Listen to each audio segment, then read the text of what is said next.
pledge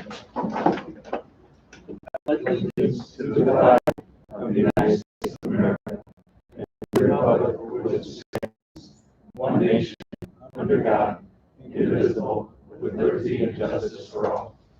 We get a roll call. Mrs. Eisenberg? Here. Mr. Hafner? Here. Mr. Hohenfeld? Here. Mrs. Hughes? Here. Mr. Reitauer? Here. Mr. Sheep? Here. Mr. Stubitz? Here. Mrs. Walliser? Here. Mr. Robertson? Here. 9 present. Perfect. Moving on, recognitions. So good evening, everybody. We have a few recognitions this evening. We have, unfortunately, an obituary minute. This is an opportunity for us as a school district and as a school board to recognize someone who worked in the school district or connected to the school district and passed away. After we do that, we'll talk about the Heights Award recipients. We'll go upstairs and we're going to do a presentation with our students.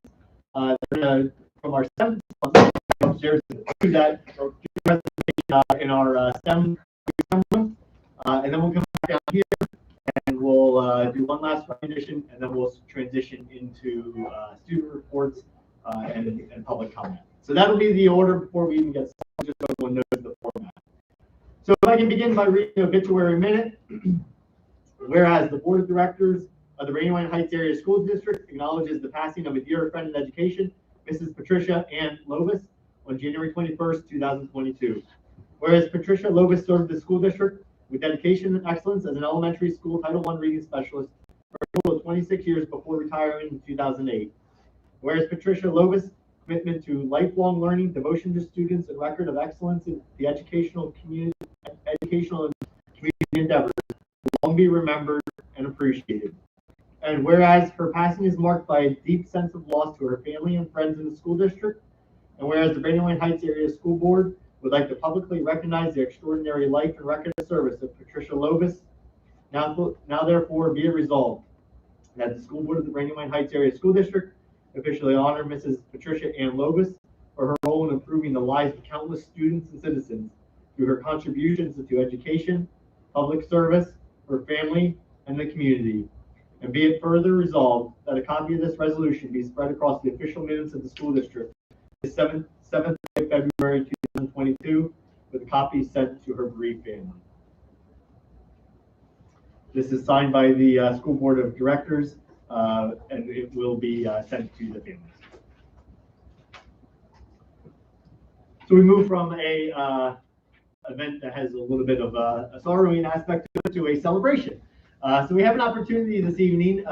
We every month do something called the New Heights Award. It is an opportunity to recognize staff members that go above and beyond, and it's almost like an Employee of the Month award. So we didn't have a chance to recognize Mrs. Mutter last month. She was our January recipient. So we're going to begin by recognizing Mrs. Sharon Mutter. So Mrs. Mutter, if you don't mind coming up here.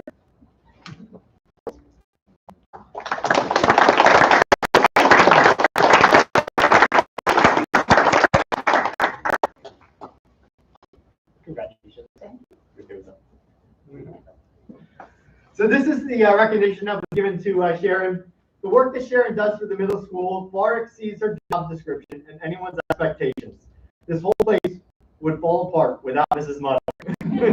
That is not Mr. Serena. Yeah, so when I was hired 7 years ago, Mrs. Mutter was actually the first person in the school district I met. And the introduction I had to her then was probably the most warm, friendly introduction I've ever had coming into a school. And I'm also fortunate that's what our families see and hear first when they come to the middle school. And I think, through COVID, we've really seen, just the amazing work Mrs. Mutter does day in and day out, from transitioning to working every day at home, to keeping attendance and phone calls and all of these things happening is tremendous. Myself and Mr. Riggins, she keeps us alive in the office. We would not be standing here if it was not for Mrs. Mutter and Mrs. Sibley. They just do a tremendous job. So we're always more than fortunate to have Mrs. Mutter with us. So thank you so much. Yeah, you shared a little certificate. Okay, all right. Congratulations.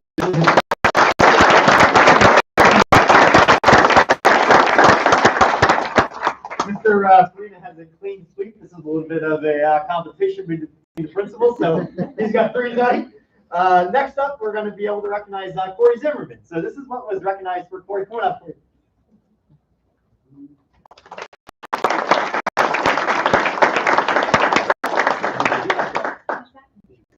Yes, sure Oh, that's exciting. All right, all the attention back there.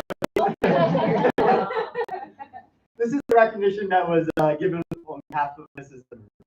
Mrs. Zimmerman has had a crazy year with having her brand new baby, starting a new job, and multiple times that she has had to be flexible with close contact cases.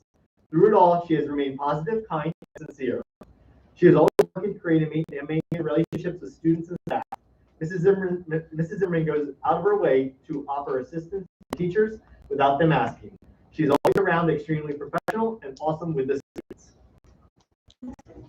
Again, such amazing things about Mrs. Zimmerman. We were very excited last year. She came to us as a third grade teacher. So last year, we had third graders up with us, and we did not let her go back down to the elementary school. So we were very excited to keep her here. And this year transitioned that role. And I think, as we look at getting our students back to in-person instruction, intervention specialist is so crucial because it gives our teachers a chance to work with students in small settings, one-on-one, and a lot of times. And that's really what Mrs. Zimmerman's role is. As you guys came in and saw all of our common spaces and all of that, one of the neatest things every day is we see Mrs. Zimmerman in all of these different spaces with 2 or 3 kids here, 2 or 3 kids there, and just really understanding where our students have deficiencies, where they need support, and providing them that support. She's been such a great addition to our team at the ISMS, and we're just so happy to have you. Congratulations.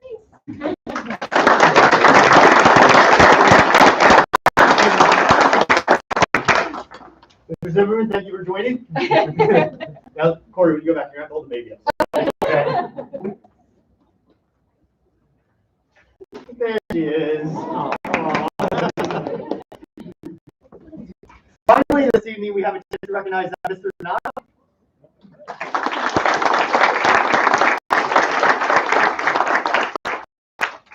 This is what was Mr. Donato. Matt is a positive and open-minded leader. He goes above and beyond for the students and staff in the district. What he brings to this district is appreciated more than what people know. So again, Mr. Donato is just a tremendous educator that we have, and I think when you look at his impact is not just within this building. So he's our 6 to 12 department head. So he really has his finger on the pulse of everything going on in the science department throughout the entire Brandywine Heights secondary school system.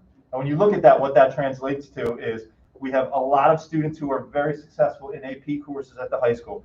We have 3 years ago, the last time we had a national PSSA setting, our 8th graders had the highest science PSSA scores in Berks County. And a lot of that is due to the work not only done in the classroom, but the organization Mr. Donato uses within this department. But more importantly, he's all in it for kids. This year we started an advisory program in the middle school. And for Donato, it really wasn't anything new because every day he's having conversations with kids. There are a lot of kids who have challenging backgrounds, challenging home situations. Mr. Donato does an excellent job finding out who those students are, connecting with them, connecting with families, making sure they get what they need, from supplies and food and things like that. So Mr. Donato, like everyone else we talked about this evening, is a tremendous educator. We're so fortunate to have him.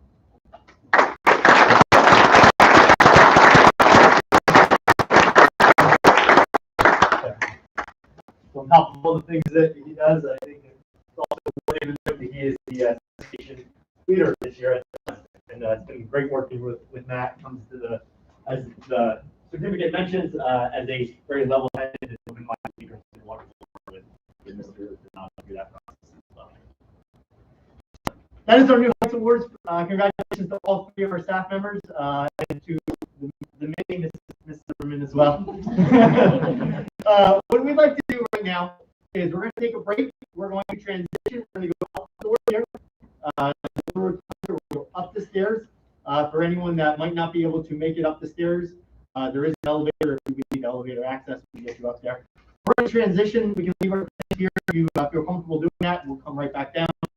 And we're going to transition. What we'd like to do upstairs is take a moment. Mr. Dan Marcus here. He is our teacher. They had an opportunity to participate in a STEM challenge. When we get upstairs, we'll have Mr. Mark share that with us when we get upstairs. Okay?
Last.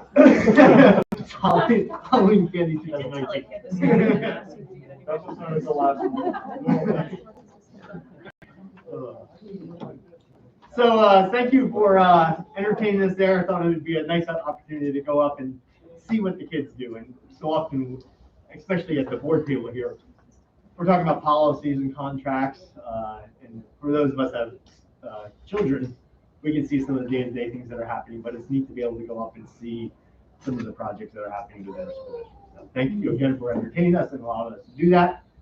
The last recognition this evening is an organization called East Penn Association of School Retirees. This is a group of retired teachers from, if I get this right, Fleetwood, Kutztown, Brandywine, and East Penn schools. And they gather together on a regular basis, and every year they give us a grant. This year, a $300 grant, specifically towards the middle school and specifically towards the STEM project. So that's how we're going to funnel the funds as part of the school district. When we receive the grant, we have to recognize that, so that's why we're recognize them on top of just their generous donation for that. So, that is the end of the recognitions. If I can turn it over to our student representatives, we will be starting. Tatiana, are you in elementary today? Okay. Well, I'll allow you to start off. I'm going to start with Lauren's report because she's participating in the basketball. So middle school sports, girls and boys basketball and wrestling will be wrapping up next week. A big congratulations to the girls cheerleading team who finished second at a competition this past weekend. In the intermediate school, the fifth graders have a positive pennies collection for the Friends of Brandywine. The donation totaled $747.32, and the check was presented to Mr. Wagman during lunch by Mrs. Levingood and the fifth grade students. There will be a Spirit Week for Valentine's Day. Monday is Hearts Day for Valentine's Day. Tuesday is support a band or musician you love. Wednesday is support a sports team you love. Thursday is Twin Day, twin with someone you care about. And Friday is Show Your Love for Brandywine, where you wear sports school spirit gear. The 2022 Hang Tough Topton Challenge began on January 4th and runs through January 21st. Students were encouraged to stay active and participate in multiple activities each day. A new workout was added each morning so that students can complete them at their own pace. Participants who complete 7 of the 14 challenges will receive a Brandywine Heights decal. Those who complete all 14 challenges will receive a t-shirt. The elementary school would like to thank Mrs. Hume for connecting them with Drazen. Drazen is a friendly therapy dog. He was able to visit 3rd grade classrooms last month and will be visiting 2nd grade classrooms next Friday. The PTC recently hosted an anti-bullying laser show assembly in the intermediate school and middle school auditorium. The kids had a great time learning sign language to remember to do the right thing. Respect, integrity, generosity, honesty, and trustworthy, while cool lights, lasers, and music played. Students were highly engaged in this assembly. Last week, the elementary school students celebrated the 100th day of school. They did a lot of fun games and activities all relating to the number 100.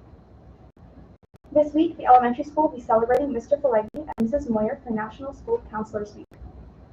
On Thursday, February 10th, the elementary school will be hosting a book bingo and book walk. Parents and students are invited to attend.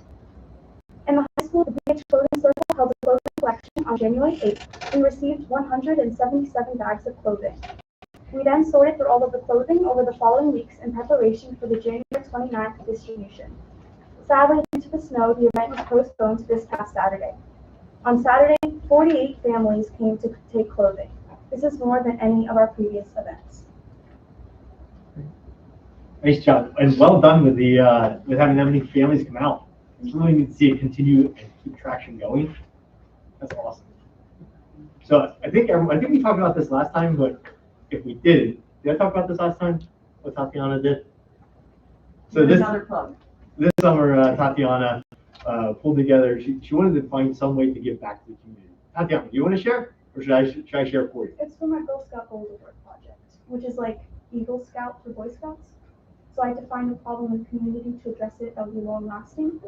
So I started the BH Clothing Circle, where we collect clothing from the community, sort through it all, and then give it back to the community. And hopefully it'll be passed on to NHS next year, so it can continue.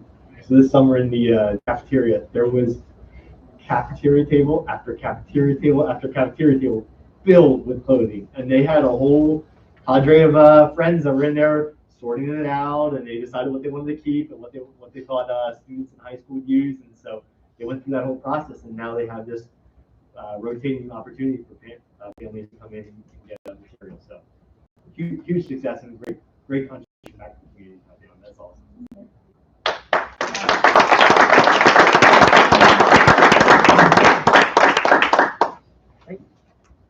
The end of the semester was on January 14th. At this time, half-year classes have switched, and students have not started new classes for their second semester. A winter sports update. Girls wrestling attended the Red River Tournament in Easton this past weekend, coming home with 2 silver medals and 1 bronze. They have an upcoming tournament at North Penn this weekend. Girls basketball's final games of the regular season are this week, and they are placed number 1 in districts in the division. Boys wrestling, their team season has ended, and athletes move on to individual competitions. Boys basketball, their final games are winding down to the winter sports season. Indoor track has been working diligently to prepare for their spring season coming in the next few weeks. Unified Bocce has a few matches upcoming this month to conclude their season, including facing Kutztown tomorrow. Students are currently selecting their classes for next year. Tryouts for our first ever spring theater production are currently underway. The play this year is Radium Girls. Before break, our Future Business Leaders of America competed locally. We had 20 students compete and 14 members placed, with 10 going on to state competition. This week is National School Counselors Week. We are very lucky to have 2 amazing counselors in Mr. Pavada and Ms. Usella, who daily do so many things to help students and to prepare them for life beyond high school and college, learning a trade and a career, or in the military.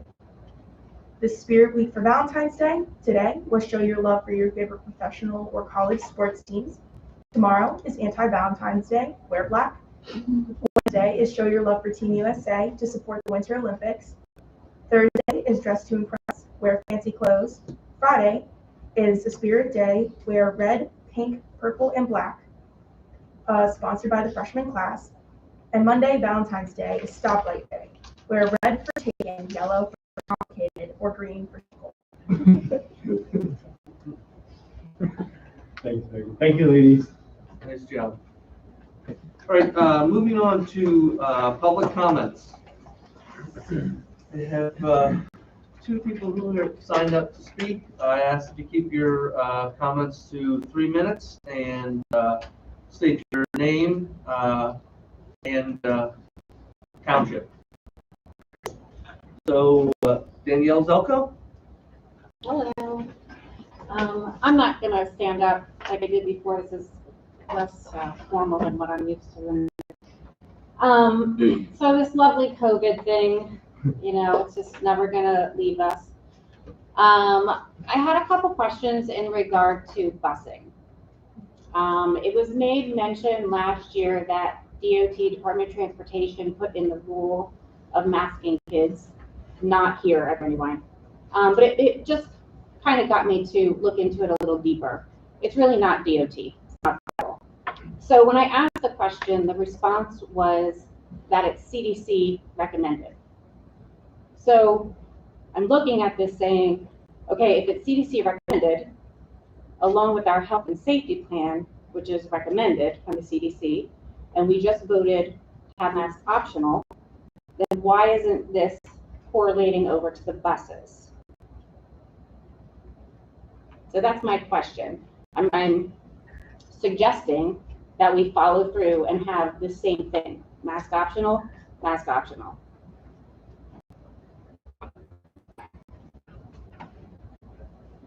So,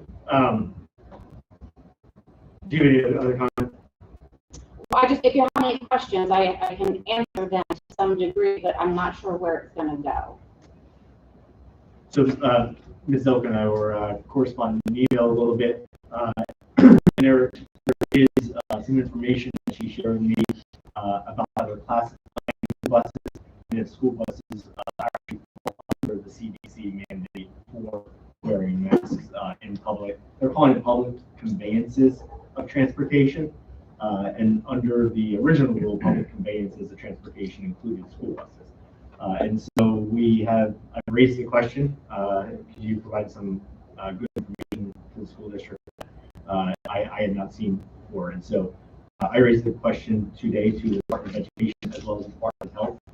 And so we are looking into that. Those contacts went directly to both organizations to get some further clarification to the points that were raised. Does the school bus fall under the ruling of public conveyance, in which the CDC is still requiring the masks for? So that's where we are right now. I appreciate you sharing that information. Right, and not. Under executive order, they are not public conveyances. They are exempt from that law. That's hence why I'm bringing it up. They put it under that law as a recommendation. Again, same thing as the health and safety plan recommendation. So I think what's happening is, a lot of times we're not questioning what the rules are. We're not questioning what the mandates are. And there's nothing wrong with questioning people. There's nothing wrong with asking a couple questions to get clear information, especially when over the last 2 years, we haven't really had clear direction, or the information has changed month to month, week to week, whatever it may be. And also, do we have a filter system, an air filter system? Do you have a new air filter system? Just the normal HVAC systems, nothing that's been implemented for COVID specifically. Okay. Yeah, I smelled something. I didn't know if you guys put in a new filtration system, so I was just asking the question. Okay, that's it. Thank you. So we are looking into that. I do appreciate that information. No problem. Nicole Smith? Hi. I did send an email to everybody, so I don't know if you have already read it or not, but I figured if you didn't, I would come just read it to you. I just wanted to give you guys a little insight on the experience that I've had since January 10th with the health and safety plan. I received a phone call, and it actually happened to be the day I was already off because I was at the schools taking pictures for the yearbook. But I received a phone call while I was up in the IS from the ES that my son was exposed on Wednesday of that week. Now, this was a Friday. That I was told I needed to come pick him up because he was exposed. I was told he still needed to quarantine on Monday, which would have been the 24th, and he could return on Tuesday. But he had to wear a mask for the rest of that week. I'd asked if we could utilize the test to stay option, but was told that we couldn't because there was some confusion with the state yet, which I had clarified up. I think I talked to Mr. Volker or Mr. Potiger about it. On Monday, when my son logged into class virtually, over 75% of his class was also at home. The week prior, I was also told by another parent that her son was also exposed, which was another first grade class, that all of those kids were at home except for two. Two of them were allowed to be in the school. When I went back down to the ES to pick up my son, when I went into the office, I had witnessed the nurses, Miss Kelly, everybody, getting all the children in an area where they had to wait to be picked up and calling all the parents and everything. Seeing all that, I really felt bad for them because of all the extra work that they were doing above and beyond what their normal jobs are. I feel like this contact tracing is getting very out of control, especially for the fact of, I don't know the number, I don't know the exact number, but both times that my children have been exposed, neither one of them gotten any symptoms or became positive. It's got to be a low number. I don't know that number. That would probably come from Mr. Potiger. I don't know. But it would be interesting to know how many children did become positive after a quarantine. I also would like to know how many children since January 10th have had to quarantine with this contact tracing, because it has got to be a large amount of children that have to be at home, which I think is absurd at this point in this pandemic. if it's our goal as a parent and your goal as a board to have these children in school learning what they should be, this setup is not the correct one. So I think everybody needs to kind of figure out what the correct one is about being able to keep the most children in the building at all times to be able to learn like they deserve. Thank you. Thank you. Any other public comment? Hearing none, we will continue on to the Board of Directors report. Can I get anyone a second, please? So moved, Sheets. Second. So we have just a few things under the Board of Directors report this evening. The first one is the meeting minutes. That is from the January 10th meeting. Any corrections or suggestions for the meeting minutes? And none being heard, we will maintain those as presented. We have policies this evening, their first reading policies, second reading policies. Specifically, we talk about the first reading policies. The ones that you'll see for the first time, you'll see them again in the March meeting, and that's when they'll become official district policies. I'm going to turn it over to Ms. Alberto to speak to these policies as they're more directed to the operation side of the house. Yeah, so I'll give it a little detail on the first reading policies. Items 1 through 4 are part of our cycle review. Item 5 is kind of an operational review. There's minor revisions as a result, well, to keep compliance with federal program requirements, and includes a note with mandated reporting that we will adhere to mandated reporting in writing of any potential conflicts of interest with us receiving any federal awards. So back up to the first 4, petty cash and the district audit, there were no changes. Item 2, student activity accounts, some additions include revision to student activity funds, some wording on the authority and delegates, but also removing some of the management processes, which are, if some you know how we go through writing a check and whatnot. That's more of a process, not so much a policy at the policy level. So kind of removing, the antiquated detail part of it. And item 4, fund balance. The revision is really just to clarify some definitions related to fund balance and kind of, make that easier for all of us to absorb and understand. So that's all I have. Thank you. Sorry. The other piece that I want to bring to the board's attention this evening, not for but just for consideration, we had a community member that reached out to the school district pertaining to their per capita tax. This individual was a disabled veteran, was asking for the per capita tax to be waived. There are rules and regulations that do permit the per capita tax to be waived for certain reasons. The district did respond back. Now the per capita tax is $10 for the school district. It's $5 for the municipality. 3 out of the 4 municipalities charge $5. 1 does not. So if you pay in that discount period, it's a total of $14.80. So obviously not a lot of money.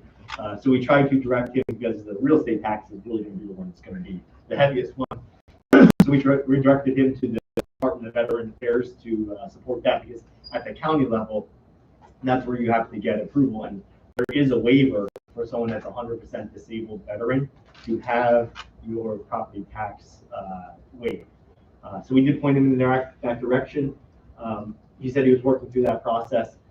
At this point in time, the administration's recommendation to the board is that we would maintain the current process and current policies in place of not permitting any waivers. While absolutely respect and appreciate the work of our veterans, particularly our disabled veterans. I think if you open the door up for allowing waivers for a per capita tax, you end up creating a lot of ambiguity and a lot of subjectivity to the process. So my recommendation to the board is that we do not proceed. If the board would like us to investigate that and come back with a change, we can do that, but I did want to bring that up to the board for consideration. consideration this evening, just as a discussion point.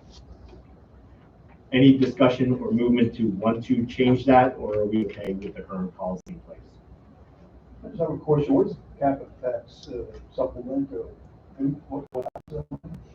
That goes, the $10 goes to the school district as a revenue. Yeah.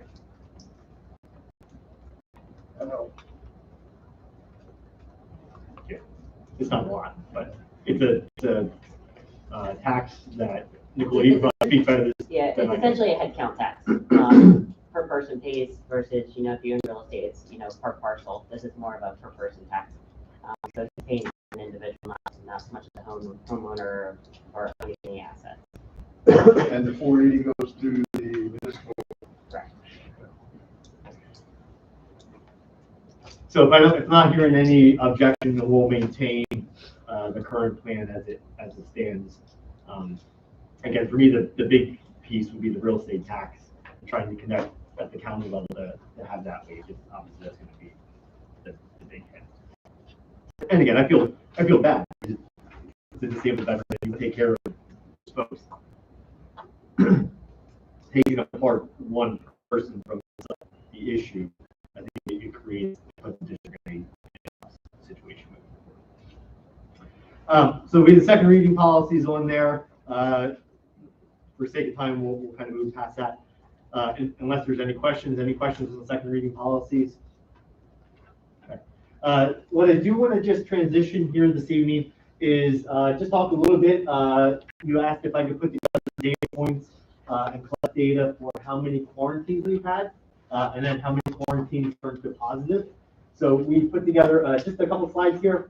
This is all district data, so we're not looking at data that is county or anything like that. It's just within the district. And it's really an update from where we were last month, okay? So I'm not going to spend a lot of time, but just wanted to go through this with you. For sake of those that don't have binoculars to see the data, this is a chart that shows the COVID summary, and it's by week. So January 7th, January 14th, 21, and January 28th. This bar is the number of close contacts.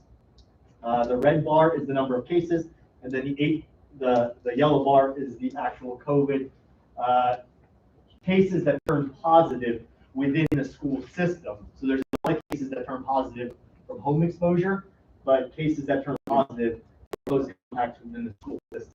So this close contacts is close contacts, not just within the school. It could be family related. This is all the folks that are quarantining, but this is specifically the ones that are quarantined from a school contact that turned positive.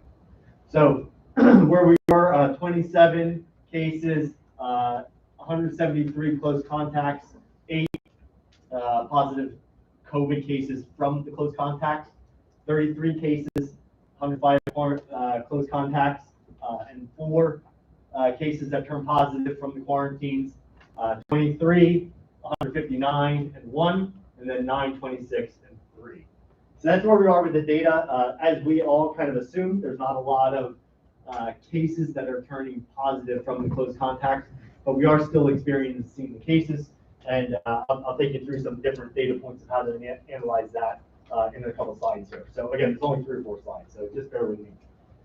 Here's the 14-day running total, 10 cases at the elementary, 9 in the middle school. This is the interesting one. This one has dropped off significantly. If you remember back in January, high school was super high. We have dropped off in high school and started to see what kind of happen, and hopefully it's going to continue to happen as the cases continue to go down. I think there's 555 cases last week in the Berks County level, and the number's 242 in Berks County this week. So again, it's definitely trending positive. Probably been going down. So this is a slide just to show you the COVID-19 antigen testing. So I think just as a recap, we've been doing the rapid test since November. This is the same data point, January 7th, January 14th, January 21, and January 28th.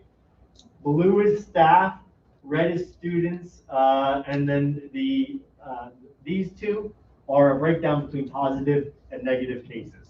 So it kind of gives you a snapshot of the data points in terms of some of the results that we had there. And then this is the breakdown of the total summary of that data. 40 staff members were administered tests, 63 students, 33 positive tests, and 70 negative tests. So this is something that has been used in the last 4 weeks. You can see that impact. Again, the point of doing this rapid test is just to give accessibility. And that has been my goal all along, whether it's the vaccines, whether you believe in them or not, it's accessibility.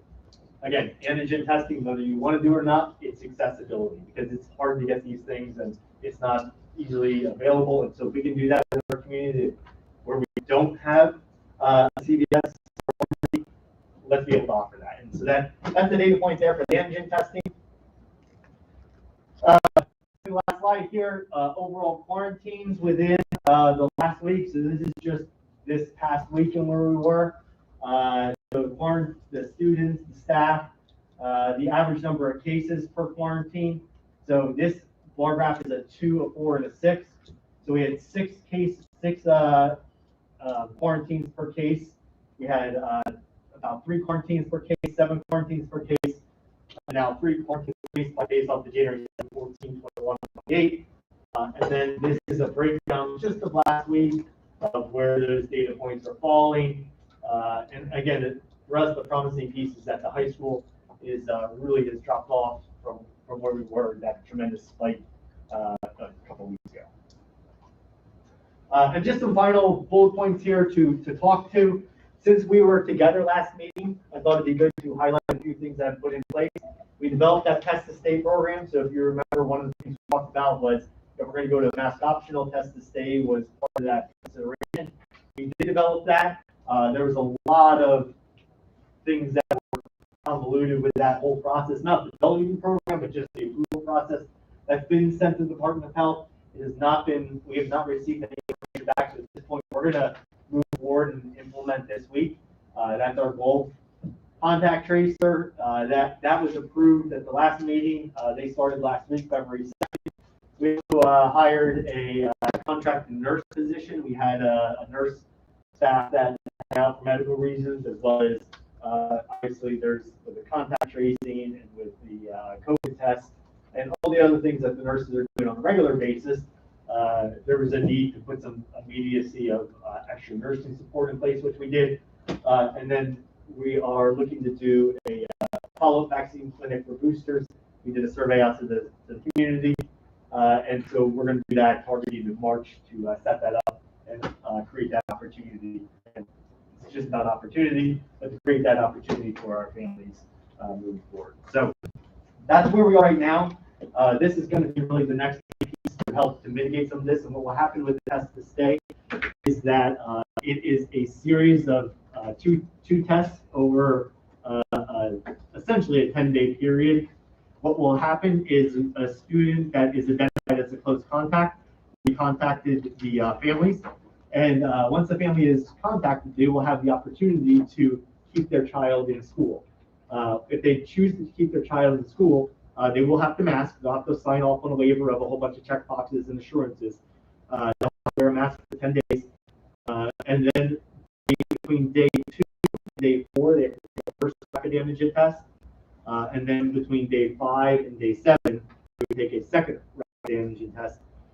That will be done in school. And as long as both of those are negative, they can remain in school for that second test. Essentially, day 7, they're cleared and they go back to normal and really all ready to move forward. If they would turn positive, obviously, we treat it as a positive case and kind of shift gears at that point. But it is a strategy that we can use for both our students and their staff that will allow us to keep the students in school if there is a close contact. It's something that has been the push from the Department of Health and at the federal level, and something that we're able to implement because we have been doing the testing and we have that availability here within the district. So that's the next big step and information I'll be sharing with the community this week. Mr. Hoffner, when does this, when? Just do 1 second. Mr. Hoffner? This sort of takes me back to what Ms. Smith asked about. What happens to these kids when they're quarantined? There were 20-some kids in the elementary quarantine. going virtual? or- Yeah, so they participate in the virtual link for the classrooms that they're currently in. The live instruction is occurring. Okay. Do you have a question? I did. At what point, like, this is good data, and it looks like things are going in a positive direction, like you were stating. What's the criteria that we have to meet to stop doing the quarantining and the antigen testing and such? What's the finish line?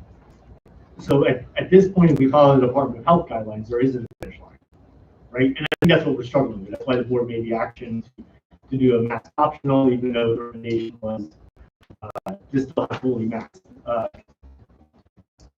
The board decided that we would go more to the mask optional route because where is that finish line? There's a lot of reports out there and a lot of push right now about where is that finish line. This is, I think, a positive next step in terms of still finding that balance between keeping our students in class and be able to maintain that regular instruction process.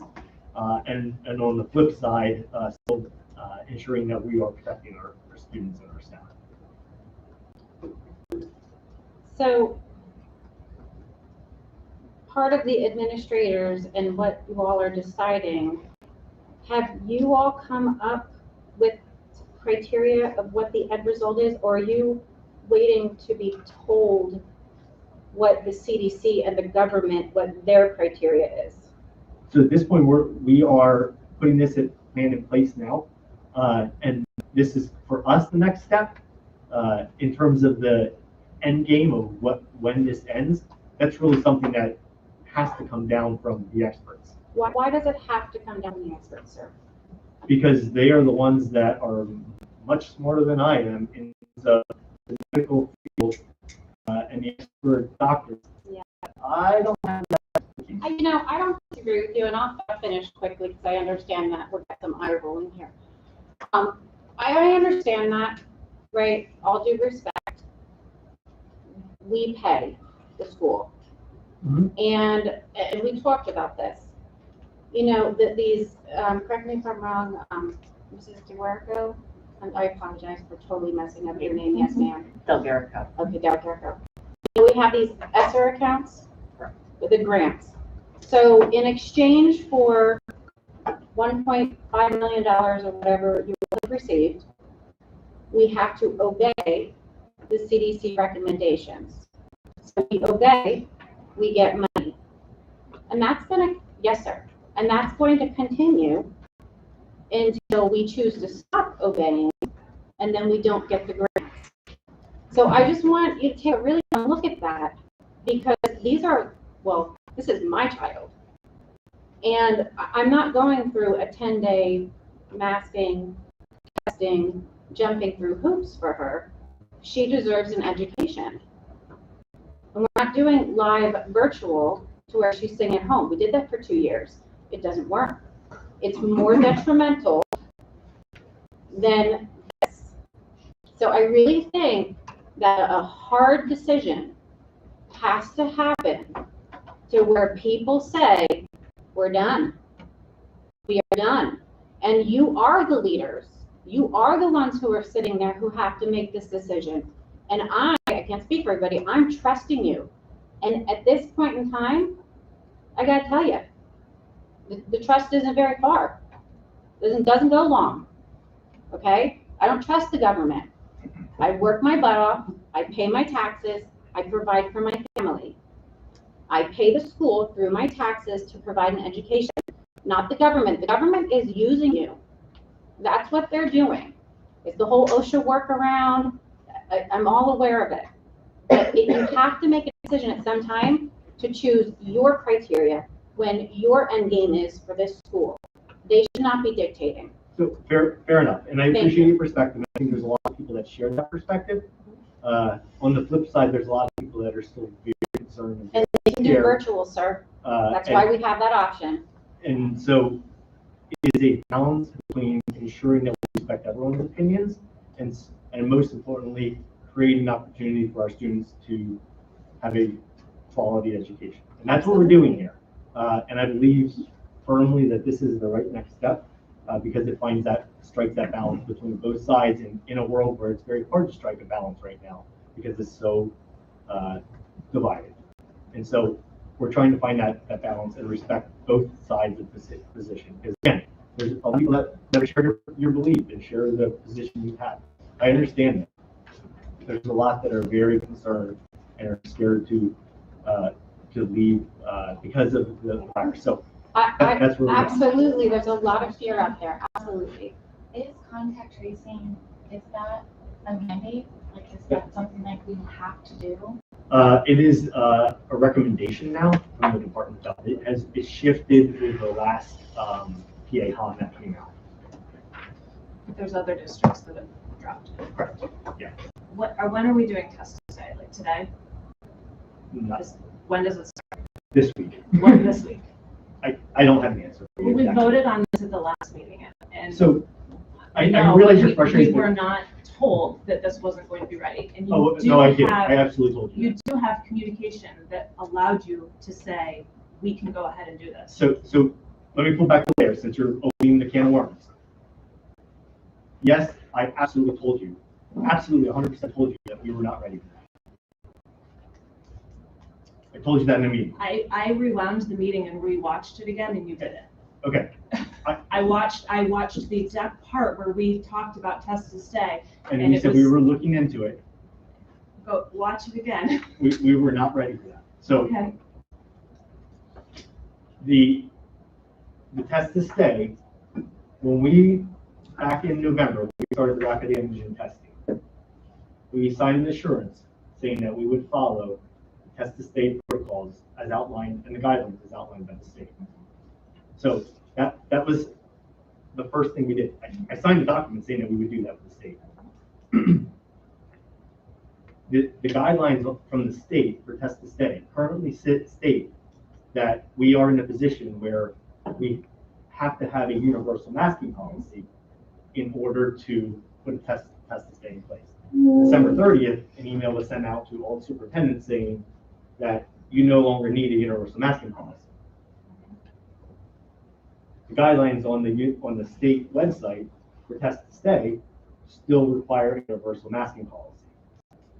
So there's a catch-22 here between what the state is telling the superintendents in an email and specifically when I signed that assurance, it points directly, there's a link and it points directly to that assurance's website is not up. So once you that's go the off reason. the current, most recent communication that you received. So the assurances points to Which the was website. So that's the reason why I took the step of saying, contacting the Department of Health, developing our plan, which was developed, sent to the Department of Health. We were waiting. Just ignoring the email that you got that said we don't have to have a universal mask. No, but ignoring email, we wouldn't be here and wouldn't be recommending the program. But we've been waiting for this. I just, I'm not sure what we're arguing about because we're putting it in place but what? I mean, this week. Ms. Crowder. Wednesday, that's it. what's the Wednesday. wait? What's the wait Wednesday. for? I guess that's my question. Yeah, what is the wait? What do we? Just to develop communication.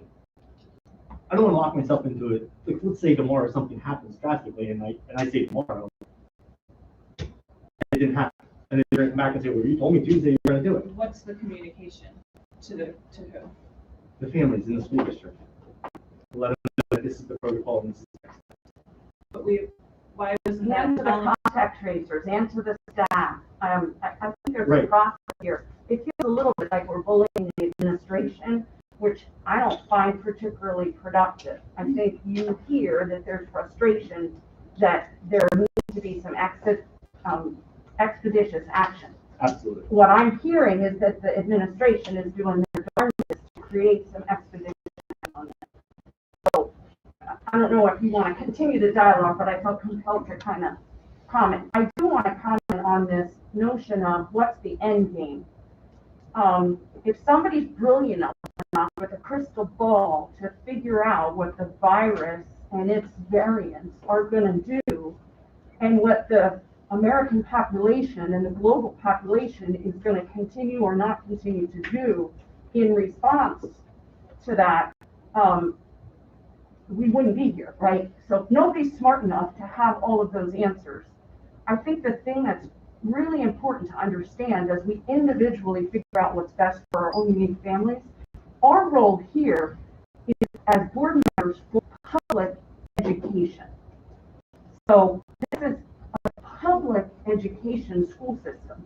And as such, I think we would get on an extremely slippery slope if we started ignoring government mandates or government guidance or government funding. If that's the direction that this community wants to take, we should establish a private school and fund it from our own pockets or fundraise or what other channels. But if we are continue to be a public institution, we cannot pick and choose what we want to comply with. There are mandates, there are laws, there's code, there's all this stuff that as a public institution for education, we sign up to follow. So I think that's really important. And as a public education institution, that means we have to educate the very best, not just my child and not just his child, but every child. And sometimes what that means is that we might not be doing the absolute best for every kid, but we're certainly not doing the absolute worst for every kid. Sometimes the law of averages, if you will, means that our programs are designed to meet the most needs of the most kids. So those are just two key points that I felt compelled to share. That's it, we just stated was accurate, and it's not. It's Sorry. inaccurate Excuse me. information. Sorry. So, Mr. Ryman, just one thing I'd like to point out to my colleagues, with respect to the audience. The idea of not taking federal funds is great, but the reality is the federal funds are given to the Commonwealth. The Commonwealth gives the federal funds. So if we wanted to just say, you know what, federal funds, we don't want you, we have to say no to the state funds as well, which I believe, Nicole, correct me if I'm wrong, somewhere to say like $8 to $10 million, correct? So you're talking about a millage increase for the district of 16 to 20 mils. So we'd be going from 33, 34 to 53, 54, all right, for our millage. So if the community is okay with a 20 mil increase in their taxes, we can gladly tell the federal government to go pound sand and do whatever we want. We've been paying taxes and you've been taking them ever. And it didn't happen. Excuse me. That's how our republic works, is that everyone has to pay taxes, right, for the common good. This is the way it works. So So again, again, extra money because of COVID. That's what it is. Can I just ask So another question about? test this thing. So let me just wrap this up, okay? So we will get that out. I'll get it out as soon as possible. I'm trying to. I just I will get need out as soon as something, possible. 'cause We are the only, I think, and I just talked to Walker to find out, but I think we're the only district that's going to implement this in our plan. So we are the leaders to get it going some of too. them are taking away everything, that's why. Appreciate that, yeah, but And just as many are maintaining that. So remember, there's a balance, right? So there's extremes. It's going away a lot faster than. I'm Yes, trying- it is, based on the results. You know, not just. The idea is it's time to move on. What is the time commitment now with the contact tracer and the registered nurse coming off of our administration?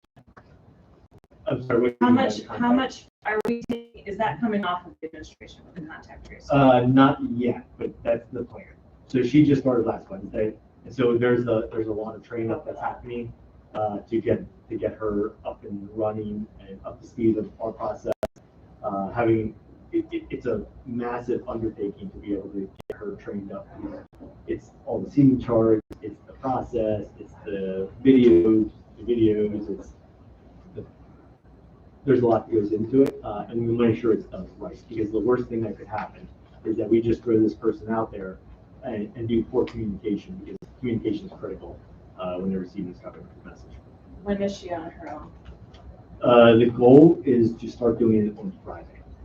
That's our plan, yeah. And kind of an end game situation, are we contact tracing just, like, how long is she hired through, basically? It's through the end of the year, but it's on an as needed basis. So we could let her, our services are no longer needed. It would do that. Not- We're not locked into that. She's with us until June 3rd. I really would love to take contact tracing away, but I am willing to let Testa stay work as long as we can get this very much moving forward. 'Cause I don't, my kid was affected by it, and So I think we're 1 month into Mass adoption. yeah, We're gonna put tests to stay in place. Data points are looking good, right? Let's look at it next month.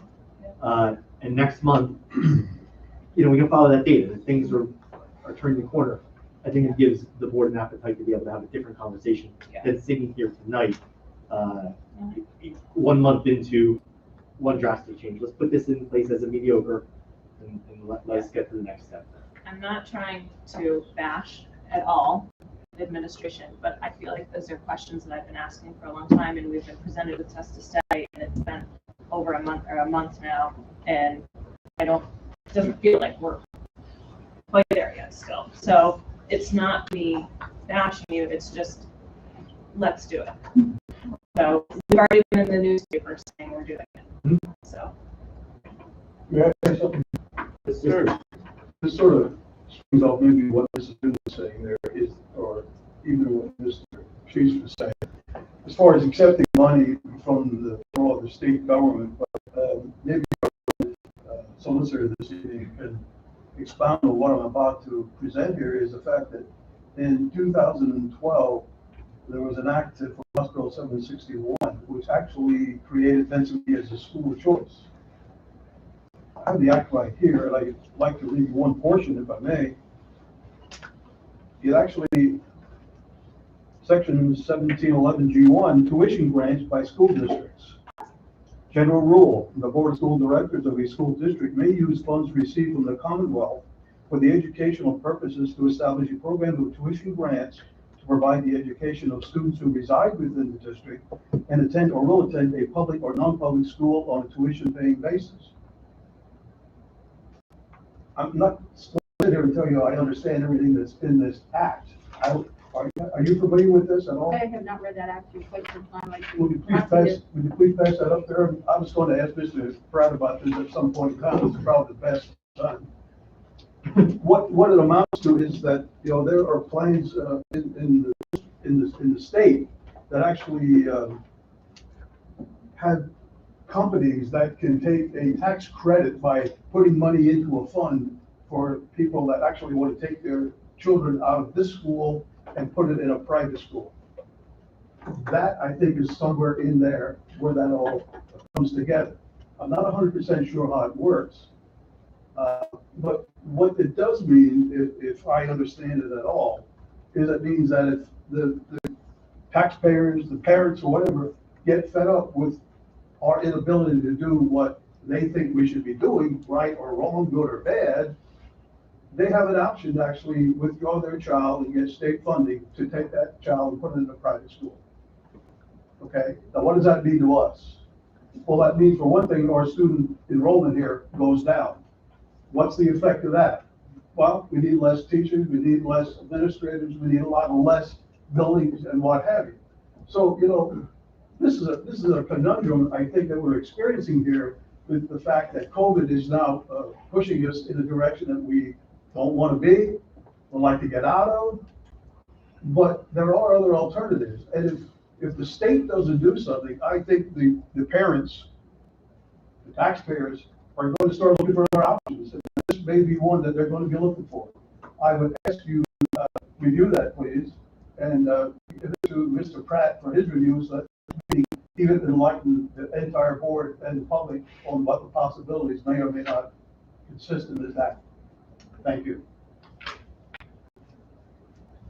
Mr. Wagner, one other comment I'd like to make. I want to thank the administration for sharing the data. So this is certainly helpful. From my perspective, however, the fact that we we don't draw conclusions from that data amongst ourselves and discuss that data and what we think that data shows us is amiss. So last month, you presented a very comprehensive PowerPoint deck, which identified all sorts of trends and things that would help us draw conclusions. But, and I'm equally guilty of this, I didn't chime in fast enough. I frankly had trouble thinking fast enough. If you recall, I was remote, to share my questions and analysis about what I was concluding from that data. Because from my perspective, I want some validation that I'm seeing it and reading it the way I probably should be, or perhaps the way I could be. And if I'm not, I'd like to hear from others what you all are thinking and seeing in that data. To me, that's part of the process that we should engage in as a team of noms. So from the 4 short slides here that you presented, I'm not sure what conclusions we're drawing from it. It is helpful to see the pie charts and, you know, some of the ratios and things, but in terms of what conclusions we draw, the one that I heard you kind of point out was that we have a clearly identifiable trend in the high school, which is different than the elementary and the middle school, that is indicating that our COVID counts are less. What is causing that? Why is that happening? To me, I don't know the answer, but I'd be interested in hearing what some folks think. I do hear anecdotally that at the high school, more than perhaps at the 2 other buildings, the high school students and staff have opted to continue to mask more than as what might be occurring in other buildings. Is that a correct assumption? Maybe I'm just dead wrong about that. Do you see what I'm saying? So I'm just asking my fellow colleagues to talk it up a little bit as you see stuff, and you're having a thought like, oh, that data validates my perspective, or shoot, that's new information to me, and really that challenges some of my assumptions. I just ask you to share that. Fair enough. I can start pulling that together next time to help. Yeah, so the conclusions that we're drawing is just as important as the data. And I don't know if anybody has comments on the one that I just shared, that I saw. To me, that was clear. I'm in the elementary school and intermediate school, and the majority of the kids wear masks. My son is one of a few. It's pretty evenly distributed, about 60% district-wide. So we have any hypothesis. Why are we seeing better numbers in one building than another? I think it's a lot. It's 6 season for kids. I think it's 6 season for the kids. All kids are hygiene. I just think aware as high schoolers. Okay. And our middle school numbers are really high too. They're down. It's a trend district-wide that all the numbers are down. Yeah. Elementary numbers down, intermediate middle school about 2 weeks ago. That's down significantly.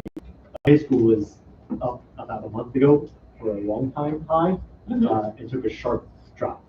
And that's why I pointed that one in particular. But all of the district data points are down. And it's paralleling what's happening at the county level, state level, national level.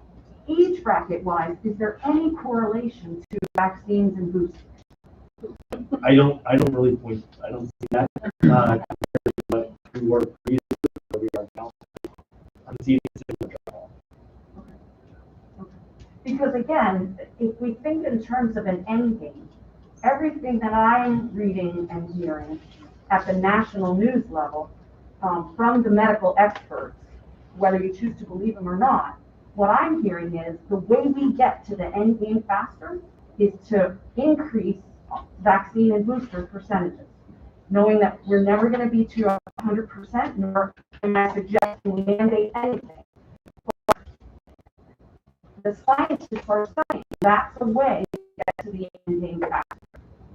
So, it's your thought. And if hygiene improvements are a way to get to the end game faster, then maybe we can institute reminders more often for all grade levels about basic hygiene.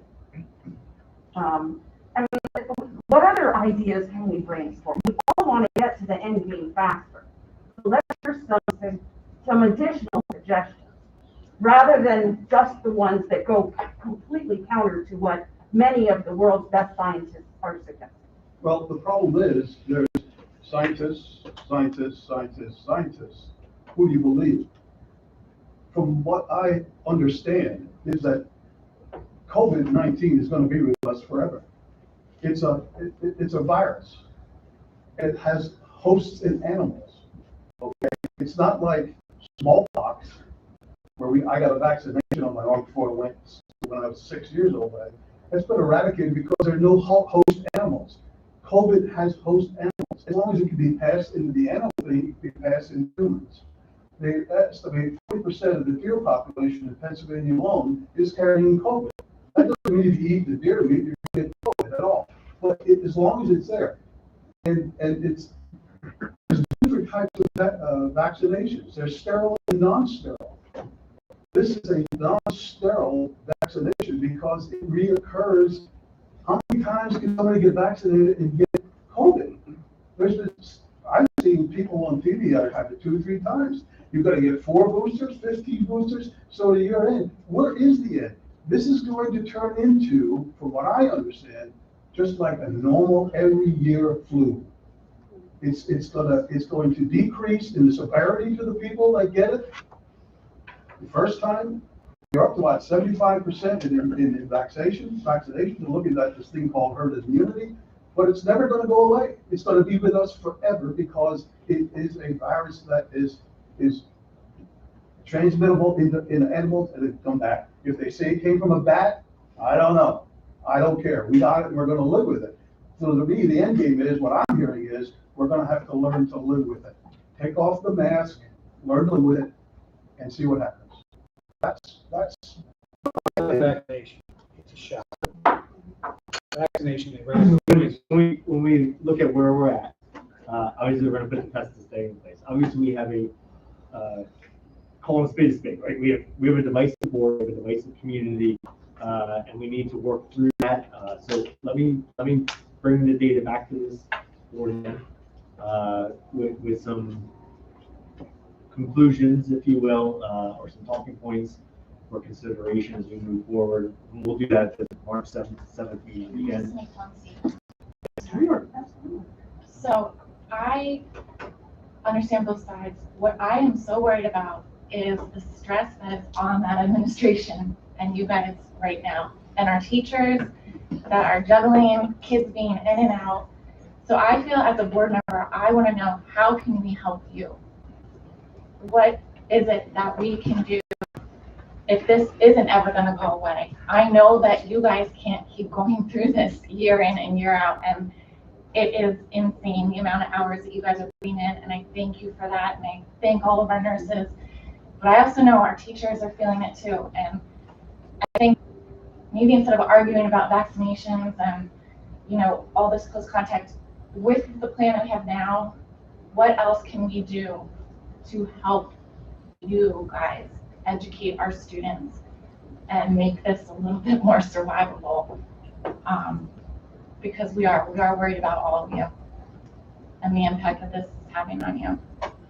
So a couple of things. One, the board already put in place the contact tracer, put in place another nurse, which was the contracted nurse we're doing. Again, the next step for us is the SSA to be able to put in a position of a transition piece. So just understanding and appreciating that is, I think from all our lenses, is greatly So appreciated. maybe next meeting, come to us, and if you have anything, I would be more than happy to hear and be open to Bus whatever. drivers, custodians. I know. I wish I could find a pool of those guys too. Thank you for that. We good?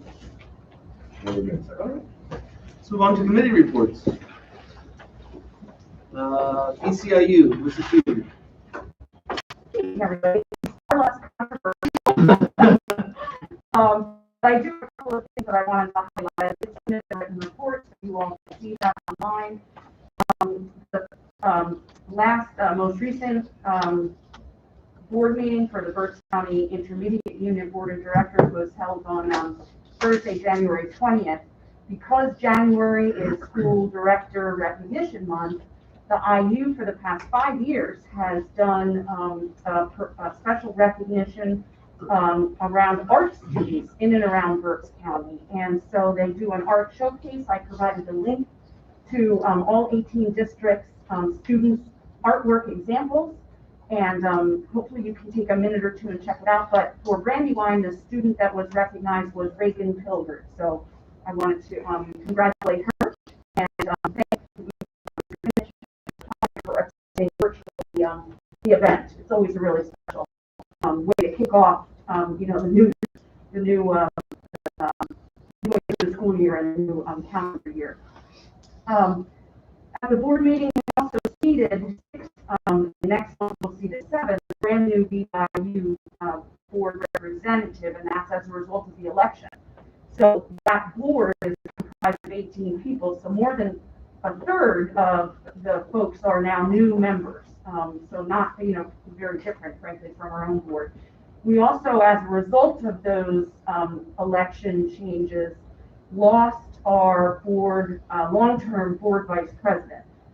So I actually was asked to move from the treasurer position as an officer to the vice presidency, and then we backfilled the treasurer spot with the representative from Schuylkill Valley.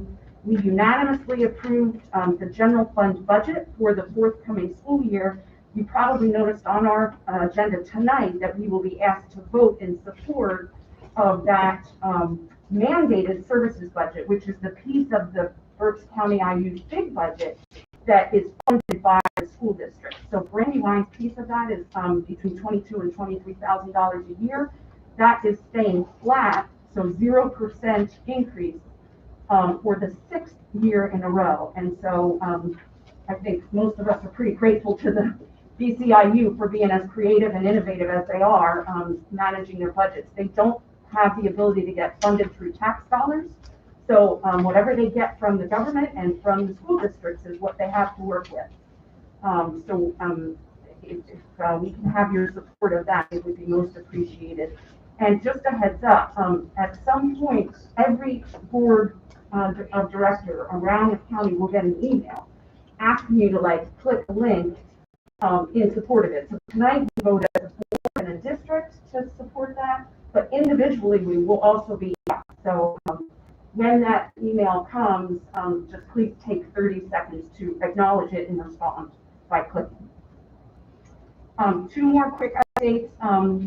The IU authorized an agreement between Brandywine and the IU to provide some professional development. So that actually referenced in the mid-year goals document, I noticed. So kudos to Mr. Volk around that. And then finally, we received a very comprehensive mid-year state of the unit presentation, which was basically 6 out of 12 months worth of goals and accomplishments.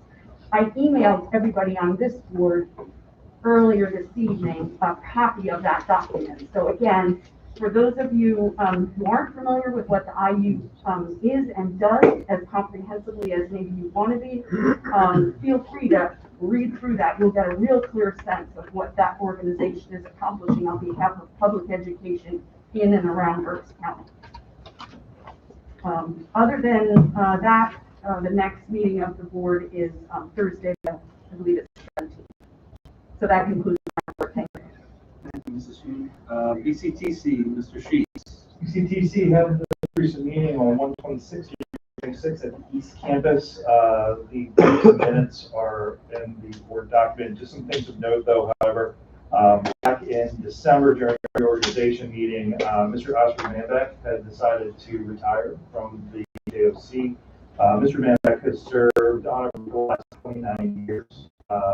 Starting out as a committee member and following up on Building and Grounds, and then he got into being chairman, and he stayed there for quite a long time.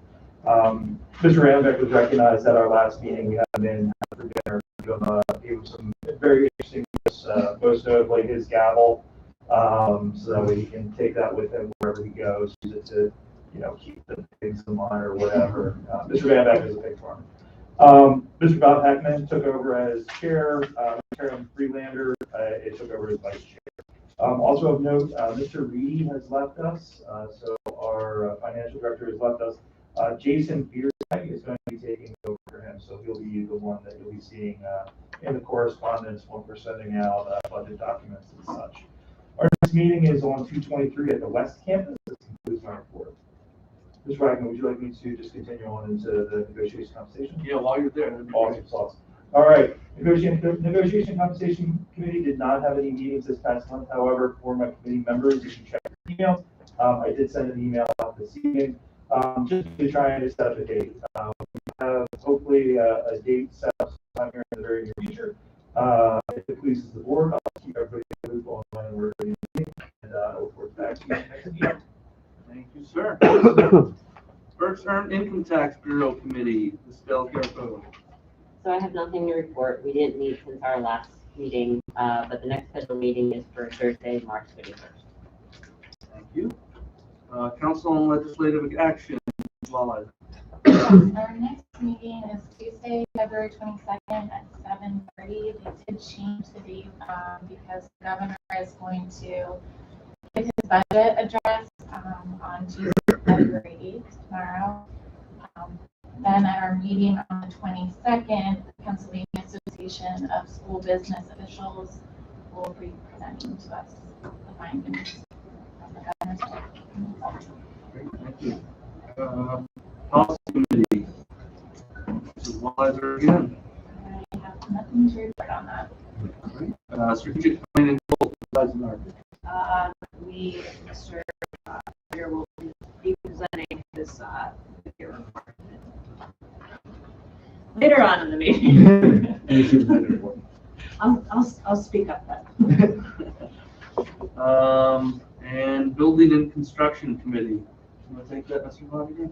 Yeah, so a couple things going on. We are still in the process of finishing this project at Intermediate Middle School, going through the punch list items.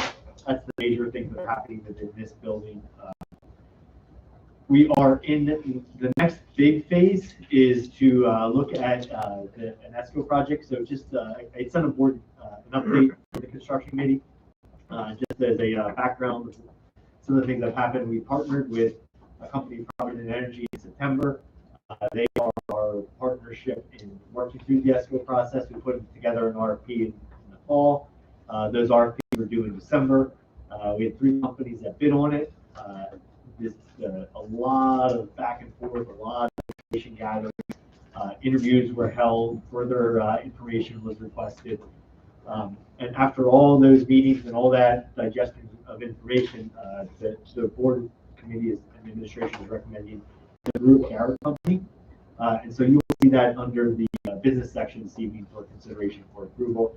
What the approval would be is it's a short approval, it's a short contract. But essentially, they'll develop the engineering and bid out projects and then bring back costs for the projects that the district has outlined, as well as the engineering of the projects. That is what the contract is for. There's no obligation to move forward with any projects, but it does allow us to take that next step. And then it's about a 120-day turnaround to be able to get that project pulled together. And when we would get that, so about May, June, if we would decide to move forward with a project at that point, that's when the board's committing money and funds to the actual project process. So right now, the commitment is just to partner with the company, develop the engineering, and then develop the scope and engineering, and then find those partnering companies to do the work. They would come back to us with a not to exceed cost, no change orders, and we could decide at that point if we want to do those projects. There's 19 total projects that have been identified in a priority list, and that's what has been given to Brewer Carrot to start digging into if we agree that tonight. That's the end of my report. Perfect. Mr. Carter, quick question. Did I understand that if we approve the agenda item tonight, and then in the future subsequently not choose to plow forward, that there would be a $20,000 expense for that engineering work that we would owe? Is that correct? Yes, sorry to say, yes. That's Okay, so I think, I don't know if there's a way to make that clear in the but I think that when we say yes tonight, assuming we say yes tonight, what we're saying yes to is a minimum cost of $20,000. Maximum, No, minimum. maximum. Whether cost we of go 20,000. forward or not, we're gonna spend 20 grand. Oh, that's not minimum, that's the maximum they can charge us, 20,000. If we We own all If that. If we do nothing. It was a $20,000. Yes, okay. Yeah. Yeah, we're saying the same thing. Okay. $20,000 fee. Yes. If we decide not to do it. Yes. Yes.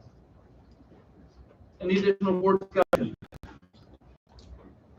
Hearing none, can I get a roll call, please? Mrs. Eisenhardt? Yes. Mr. Hafner? Yes. Mr. Hohenschuld? Yes. Mrs. Hume? Yes. Mr. Reitman? Yes. Mr. Sheets? Yes. Mr. Stubit? Yes. Mrs. Walliser? Yes. Mr. Wagner? Yes. 9 yeas, motion passes. Thank you. All right, business and operations report. Can I get a motion in a second? Motion. There you go. Yeah. Good work. All right, well, thank you. Under the business and operations report, as usual, items A through D are the fund bills. Item A, general fund, that's totaling 2.2 million. Item B is food service fund, that's totaling $28,445.51. Item C is the construction fund, totaling $288,271.47. Item D is capital reserve fund, that is totaling about $1,500. And item E, items 1 through 4 are the revenue and expenditure reports. And I just kind of want to take a note. If you look at the food service fund report, it's actually showing a surplus of $70,000 this year, which is atypical. But I did just want to kind of comment that that's because our claims that we're getting, everybody's free lunch this year. So obviously everybody claims for lunch, we're getting about $4 per lunch. That is set to expire this year. So there's a lot of petitions going around saying whether that will continue or not. So that's kind of explaining why we have such a surplus this year. But obviously, if you look at costs, our costs of food and everything have increased. So just kind of wanted to point that out. And then if you jump over to the investment schedule, the student activity and trust fund report, and then budget transfers, there's nothing to report. If we jump into the special education pupil services, item 1, we kind of talked about earlier, is to ratify the agreement with ProStat Enterprises as needed for our contact tracing nurse. This is a nurse that we already have working who is helping with nursing duties, COVID testing, and contact tracing. There's no cost to the district to provide consulting services for our students. It's called Service Access Management as attached. This is simply a renewal back to an agreement that was approved back in 2020. So curriculum technology, I will turn it over to Tom, but kind of items 1 and 2 go hand in hand. The district was approaching the end of a 3-year agreement with Service Electric. As a result, we had to go out to an RFP, and part of the district goals, the attached agreements are not only the primary connectivity fibers, but also redundancy in our lines.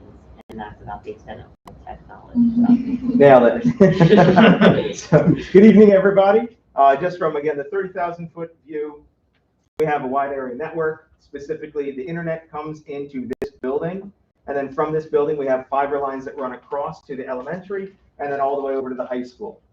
Those are the lines that we're talking about. This was the end of our agreement with Service Electric. Those runs are what's referred to as E-rate eligible. So we get reimbursed through the federal government at 50% based on our economically disadvantaged population.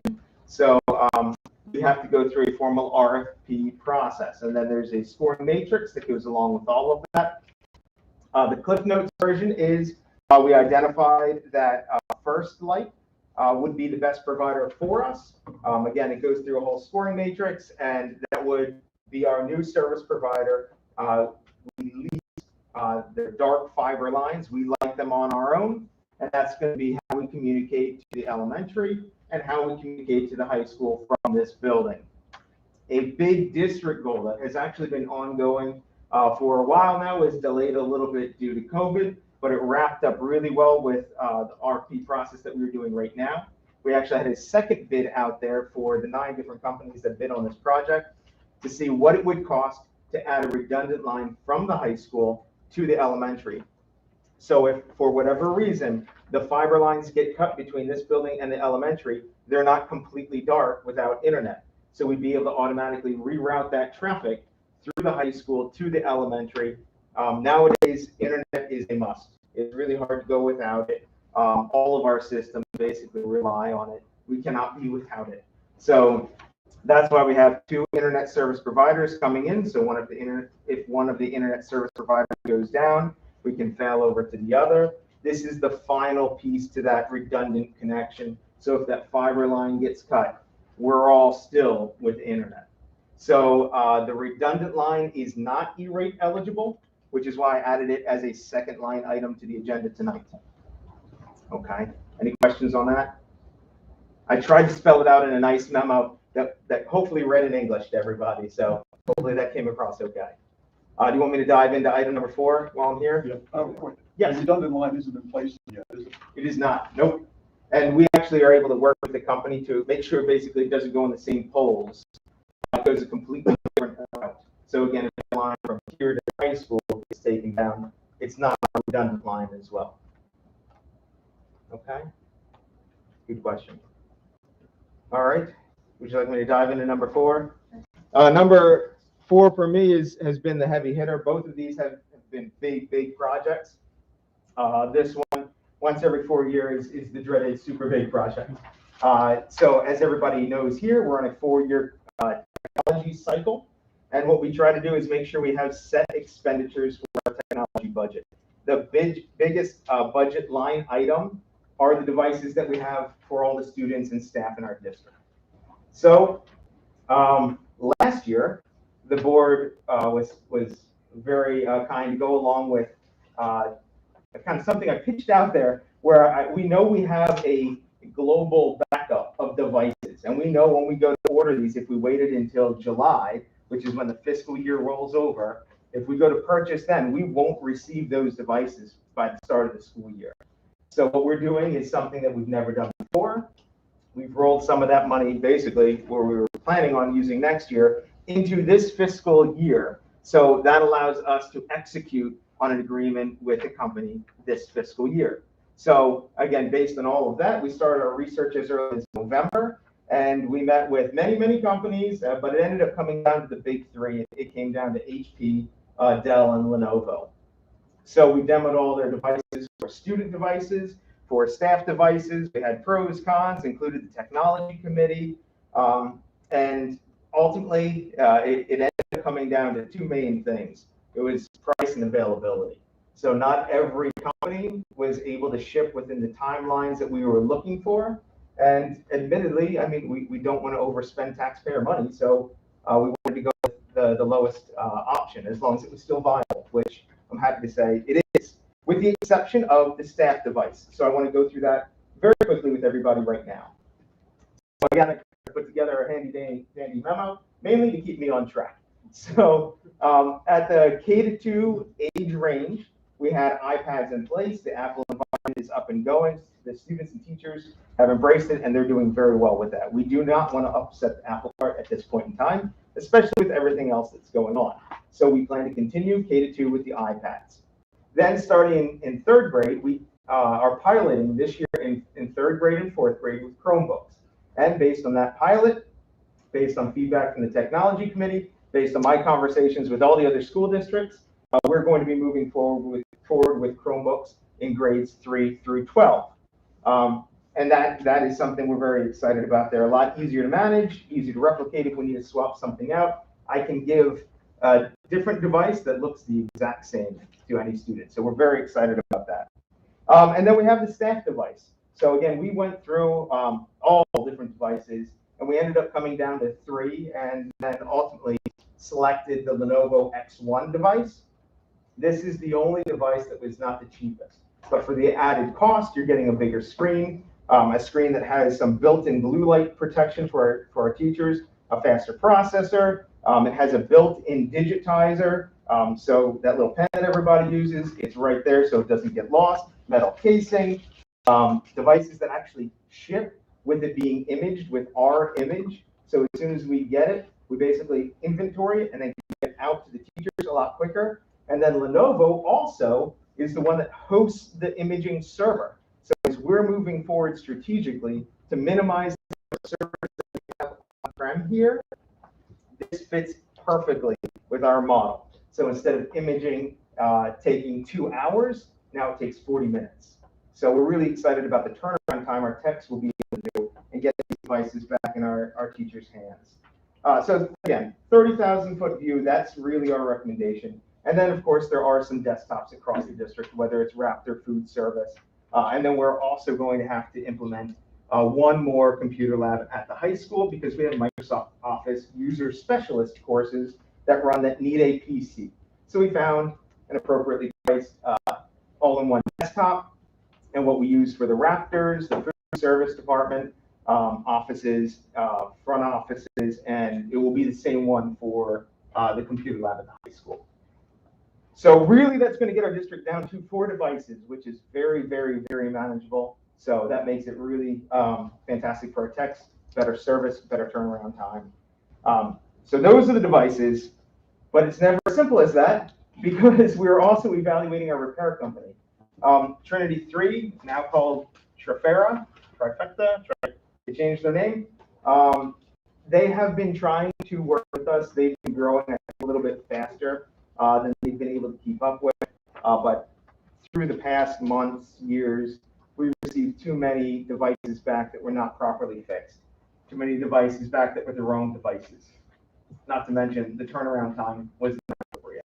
So over the last year, we've been evaluating our options. And with this solution, we actually have built-in warranties with Lenovo and AppleCare from Apple. So we'll be working directly with the vendors. So if there's an issue, a cracked screen, we can send it directly back to the company, who is much more likely to have those parts and materials in stock to shorten our turnaround time and cut that basically in half based on our investigations. So we're very excited about that then as well. And then the cherry on the top is how are we going to pay for it? So we did with Ms. Del Huerco's support, shopped around all different options, leasing, financing, $1 buyout leases, and we ended up coming down with a financing solution to finance this. It says, just to be aware, it says in the agreement it's a 60-month agreement. It's technically 51, but it's spread across 5 fiscal years, so that's just the way that they drew up the paperwork. It would start in April, and then it would be every July 1 from there on through summer of 26. Yes. Okay. I think that's everything. Questions? Yes. Yes, sir. Item 4, the total leasing price there, $948,250 plus change. On the lease, I'm seeing $927,104. Where's the difference coming from? So the difference would be interest. Is that the interest? Correct. That's what I Yep. thought, okay. Right answer, thank you. That's at 1.6%. Okay. One other question. It says the first payment's due April 1st this year, then it says payment through July 1st, 20 through 22. Is that all the next 2 through 5, or is that one every year? One every year. Okay, that's where the interest comes in. Yes. The Chromebooks, that was a pilot program, you said? Yes. This year? Yes. They have a life expectancy. Correct. I'm assuming that we're getting the newest models that have that. That will carry us through 26. Yeah, I think they actually go to it's either 28 or 29. Yeah, great question. What do we do without the other ones? So in my handy dandy memo, I have in there, really, we're going to end up using those for our daily loaner cards. So at each building. And then we also have additional ones that we're going to distribute to our paraprofessionals because we're finding it's more and more common that they need to support virtually somehow, some way. And then also for our custodial staff. And also keep in mind that none of those devices are under any repair, warranty, whatever. So as those devices break through the next several years, we're going to be able to swap parts, and that inventory will cover those necessary groups throughout the next 4 years. So the ones the kids use now? Yeah, 3rd and 4th grade. Yes. Yeah. Those Chromebooks will go to mainly the loaner cards. Okay. Great question. And what about the iPads? Where do the kids iPads that are now obsolete going? Those are leased, so they actually go back to Winthrop Financial. Oh, so that wasn't a buy. That was not a buy, This one correct. says we own them, right? Once this is done, we will own them. And then I was talking to Mr. Pottinger earlier today. We have a lot of different options and unique things that we can do. I don't want to overpromise at this time, but there are a lot of neat things once they're ours that we can do at the end of the term. We have a $1 buyback at the end of the lease. This is actually a purchase, so at the end, we will own them. Okay, I'm sorry. We have a $1 buyback at the end of the purchase. No. Lease.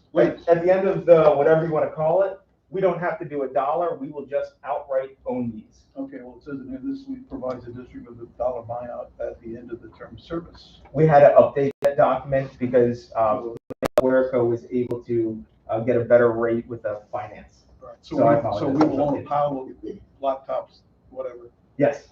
What are we gonna do? Well, again, this is where I don't want to overpromise.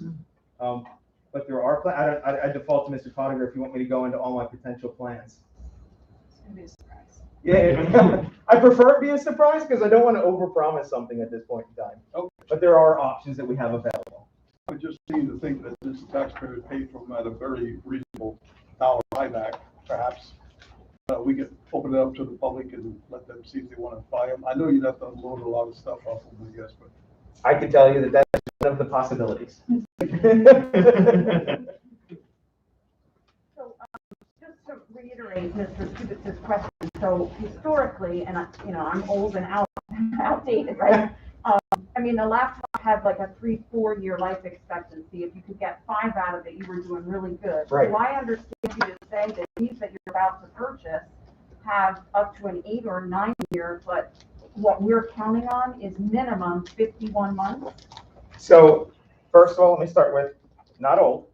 Second of all, I do want to say that the Chromebooks operate a little bit differently. Mr. Stubitz's question is really, it has to do with support from Google. So Google will only support a Chromebook for X amount of years. And that's why he wanted to make sure that we're getting a newer generation Chromebook, because then it's supported longer. Since we are going to purchase these, that will extend our options at the end of that. Chromebooks, so typically I would say 4 years is a healthy life expectancy for a Chromebook.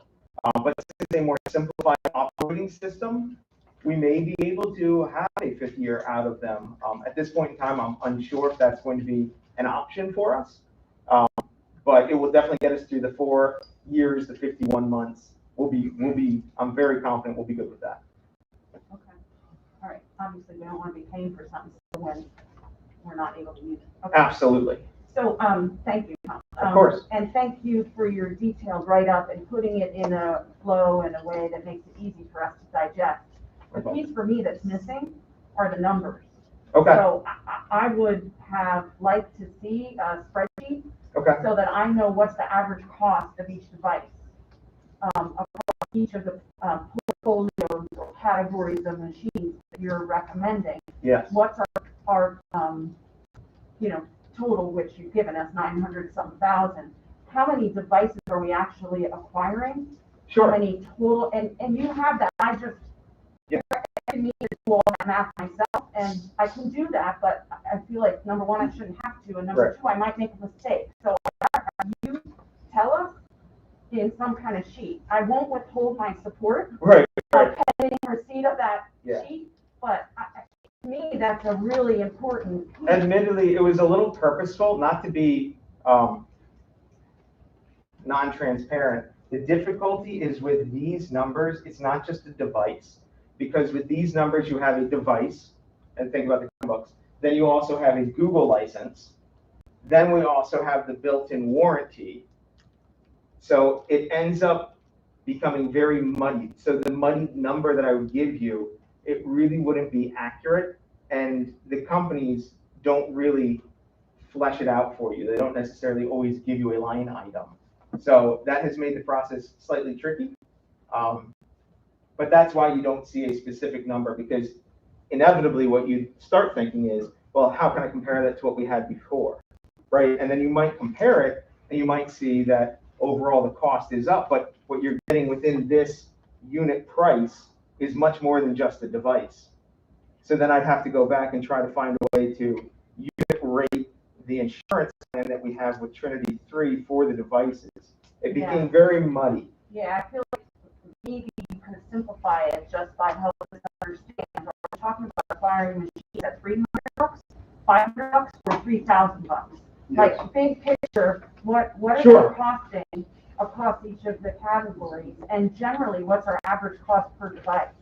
Yes. And in terms of the differences of in the past and now, just your best apples to apples and then footnote the differences. So Sure. yes, they're going to be more expensive now because these new numbers include X, Y, and Z. Absolutely. So, I mean, I'm not asking for, you're a master negotiator, Tom, and so really I'm comfortable with your ability to manage this really well. But to say yes to a $900,000 expense, Sure. when I in my head can't say that's buying us 1,500 machines, Sure. and at an average of $575 a machine, to me, I feel remiss that I can't say that. Fair enough. And if you'd like, I have all the numbers. I can. Yeah, I mean, after, just please follow up. If you will. Sure. Absolutely. Any questions?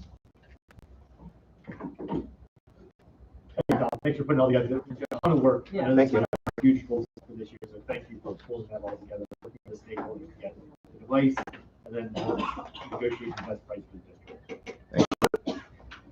Moving on to H facilities change orders. There are 4 change orders. The electric company that we partnered with, Ace Electric, they are working. We skipped 3. Sounds like 1, 2, and 4. Item 3 is for the curriculum for our virtual academy. Yep. That is that for this evening. Okay, you're good now. So Ace Electric is and a lot of the bills and the change orders came in just recently. So that's why these are listed, and they're all Ace Electric ones.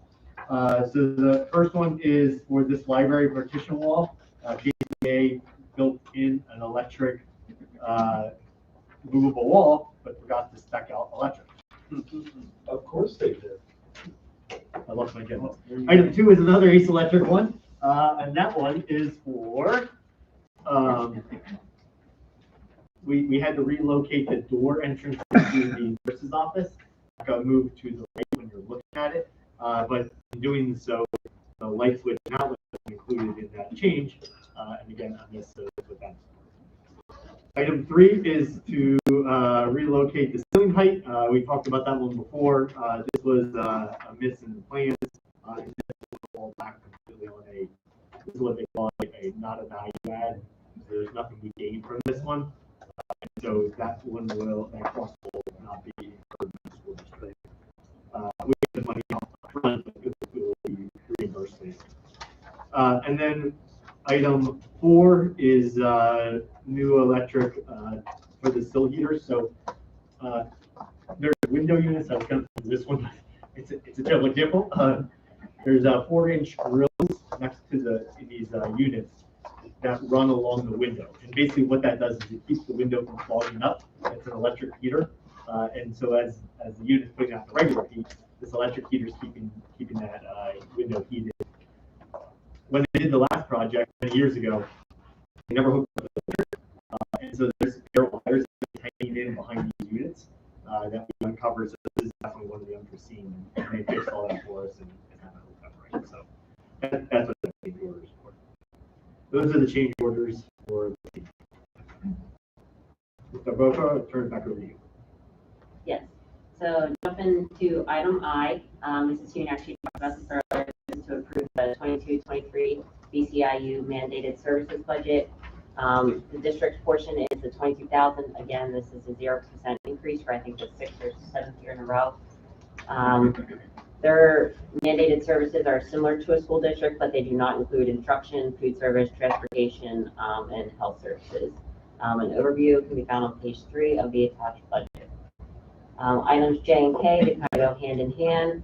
These are IDEA, which is Individuals with Disability Education Act funds that are passed through. They're actually federal funds, but they're passed through the IU. And they're sort of the administrator of the funds. So then they pass through the funds to us. Item J, we would typically approve around August annually They had received some additional funds, which is item K of $64,142 as a part of the American Rescue Plan. So that's why there was a delay. So that's why we're approving them this evening. Item L, Andrew had talked about this earlier. This is to approve the agreement with Brewer Garrett to provide engineering services for the upcoming ESCO project. Again, there's no commitment to the project itself. The only outlay that we're committing ourselves to is $20,000 for engineering services. And whether we choose to move forward with this project or not, we own those engineering work. So that's for us to keep forever. And I think that is it. So the last item, I just wanted to bring the attention more for a discussion or just to give you an update. In your packets this evening, there is a letter from our company that we partner with for custodial services. SOS. They are thanking the board for increasing the rates for the minimum pay for custodians. They're asking for an increased rate. They're sharing some of the ways that they're trying to recruit. Just to provide some statistics of where we are so far. We are to have 11 SOS custodians. We have 6 so-called filled, and we lost 1 today, so we have 5 out of 11 filled with that contract. We've been short-staffed since before COVID even happened. We've asked for additional help during COVID, which they were unable to do for us. Currently, the custodial supervisor has shifted hours and is now working, instead of being the custodial supervisor, working in the evenings to basically offset the missing staff. The one benefit of the contract is we only pay for people when they're here. So the missing positions we're not paying for currently. The last statement in that letter talks about a separation agreement or a mutual separation from the contract. So this contract is set to expire in July 2022. And so there's obviously 3 options.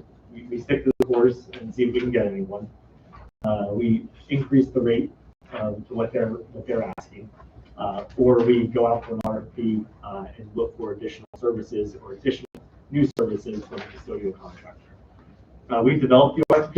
Mr. Betzel has spent a lot of time developing that, working directly with KKLL to develop a legal RFP. It's a different change of service from the custodial service perspective. So right now we buy people. So I mentioned 11 people to clean the building. The model will now shift to clean the building. I don't care if it takes 100 people or it takes 1 person, but every night this building's got to be cleaned. And we're just going to pay for a cleaning service to come in and do that. A couple of little wrinkles that go along with that: snow cleanup, because we don't have people here. So it makes it a little bit unique, but we think we can do it. And I think it's going to be a much better service for us to be able to just come in and clean the facility.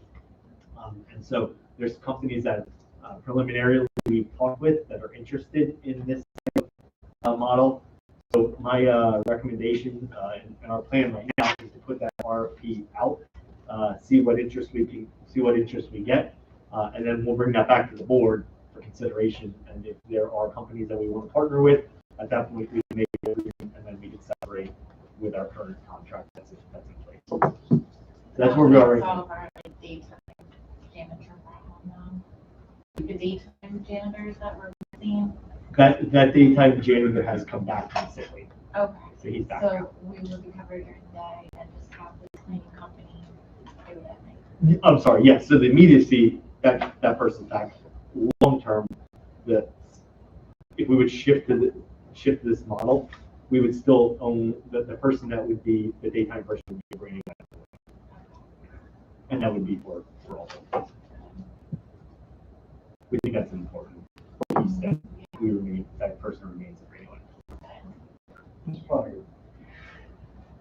From a lifetime, a long time ago, I thought we at one point had hired some of the students for part-time work at the schools to do that. Are we still doing that? Is that still, or because of COVID, did you want to do it, or did we take? Last summer, we had no students that worked with us. I think we had 12 or 15 students, if I remember right, that worked with us. So we absolutely offer that. We do it in the summertime. We don't do it during the school year. And that's actually today. Was it today? That was today. 3 days ago. That was this morning. We talked about the exact same thing. Some summer support to help with all the devices coming in, some summer support for custodial pieces. It wouldn't be possible during the school year. I mean, I'm talking, 10 kids, 3 hours a night, 2 to 3 hours a night, yes. 30, 40, or you got a one week full-time person there combined. If the dollar per hour is equitable to the $13 per hour, you want to pay that. It's just, I guess, something to consider. Yeah.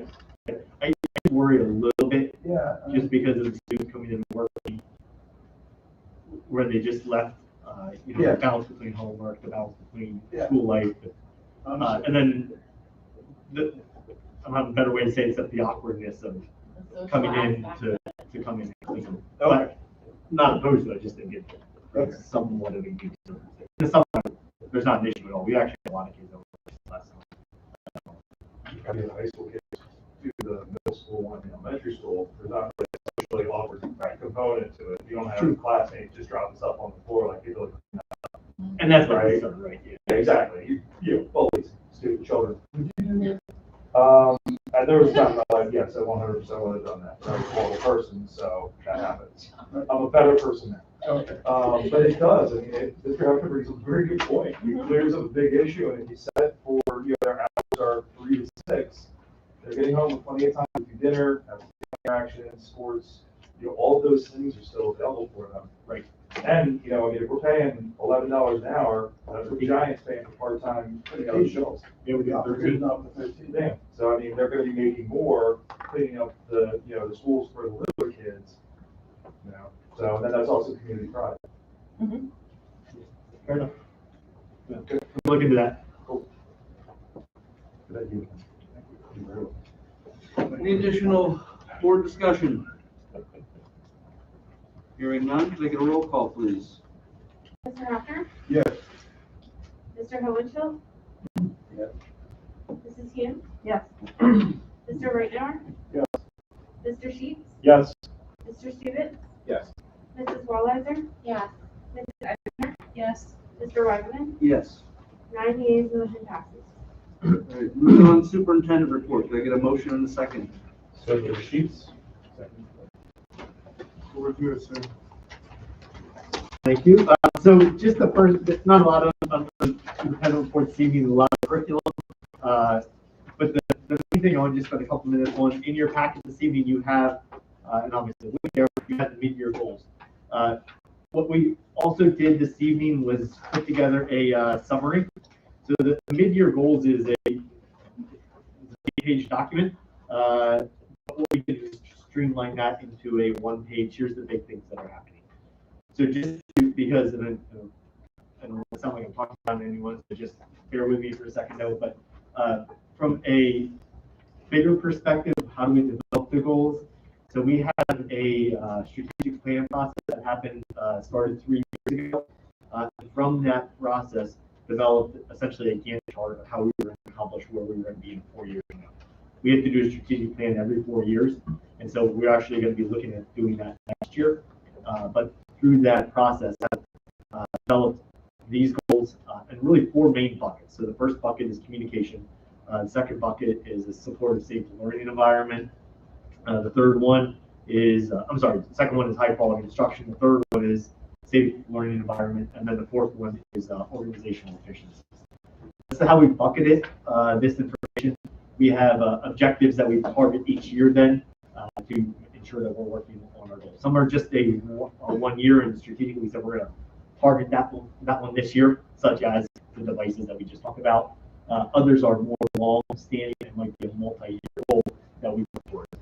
So just to highlight the key things here under communication this year, one of the key goals, we put together a website. So we're kind of familiar with it now, but that happened this year. That was a huge transition, a lot of content, a lot of development that took us in the spring until the summer to get that up and running.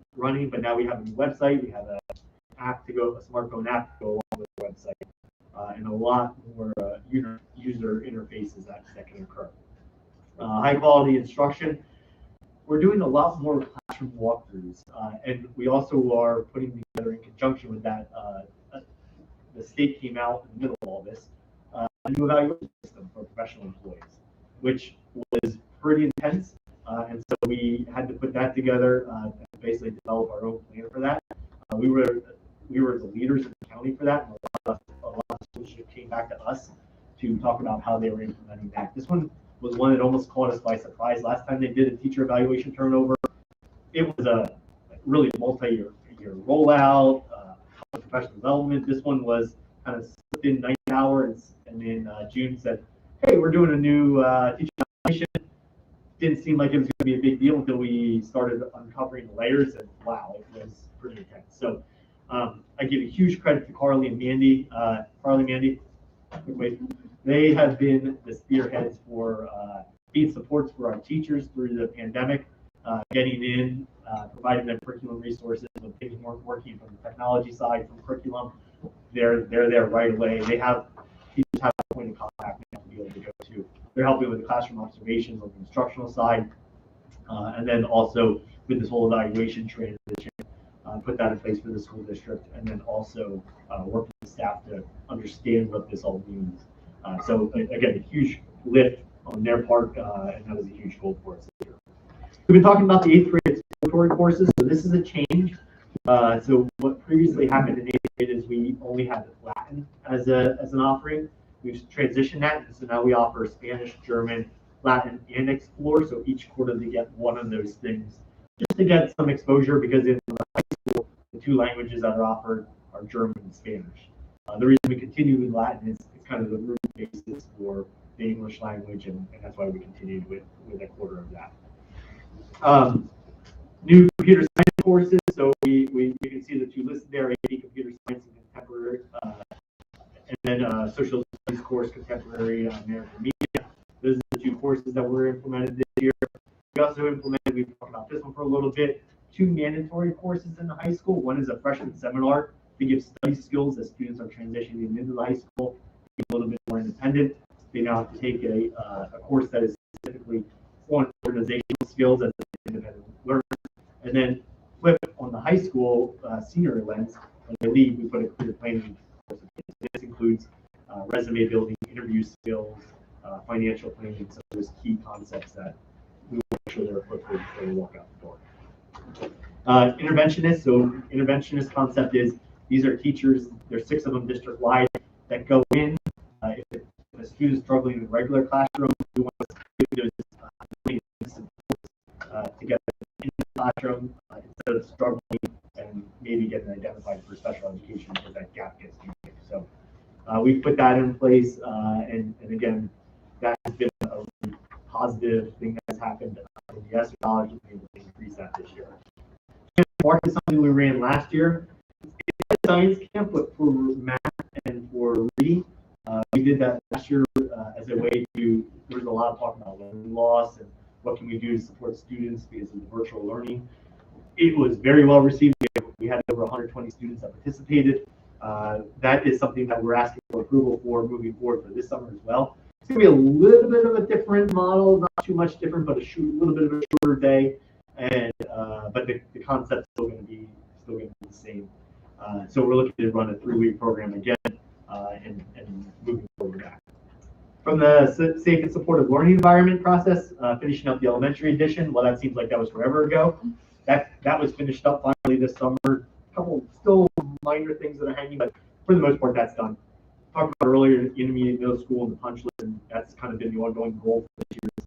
Really, the goal this year was the project, and now we're at the punch list piece of it. We talked about the ESCO and where we are with that, so that's kind of the big pieces for the safe and supportive learning environment. And then flipping that model, when we think that's the safety and the physical structure of the buildings, from the emotional side of supportive learning environment, we have an additional guidance counselor in the school district.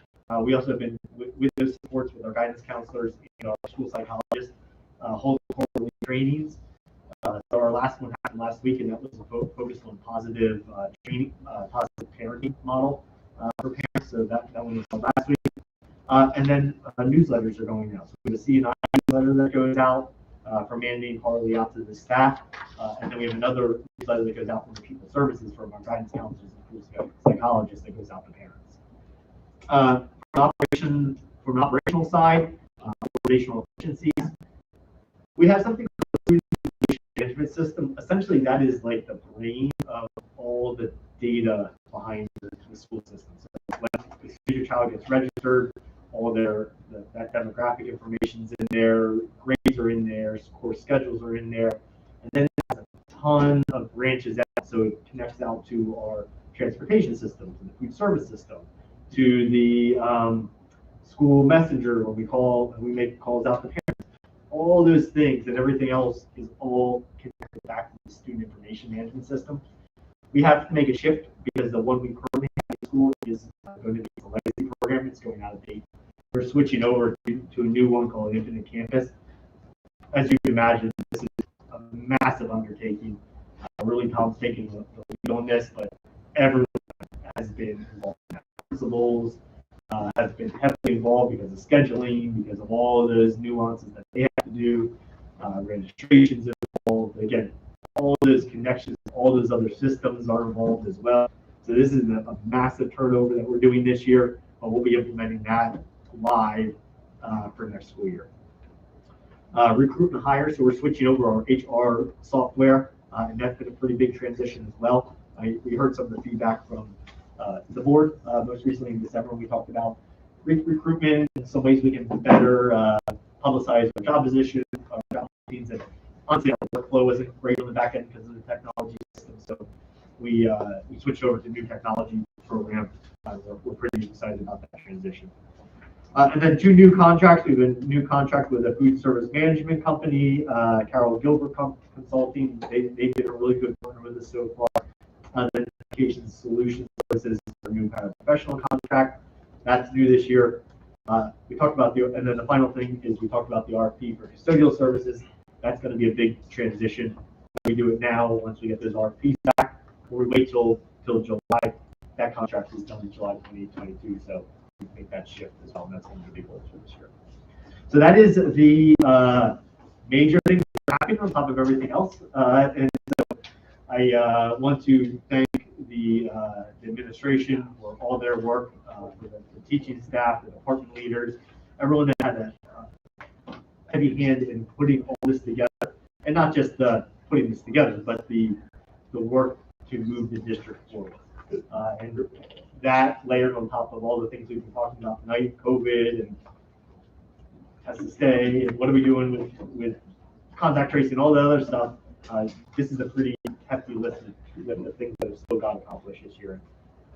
Alexis, thank you for continuing to help me with this and kind of guide me along the way on some suggestions. So, yeah. Thank you.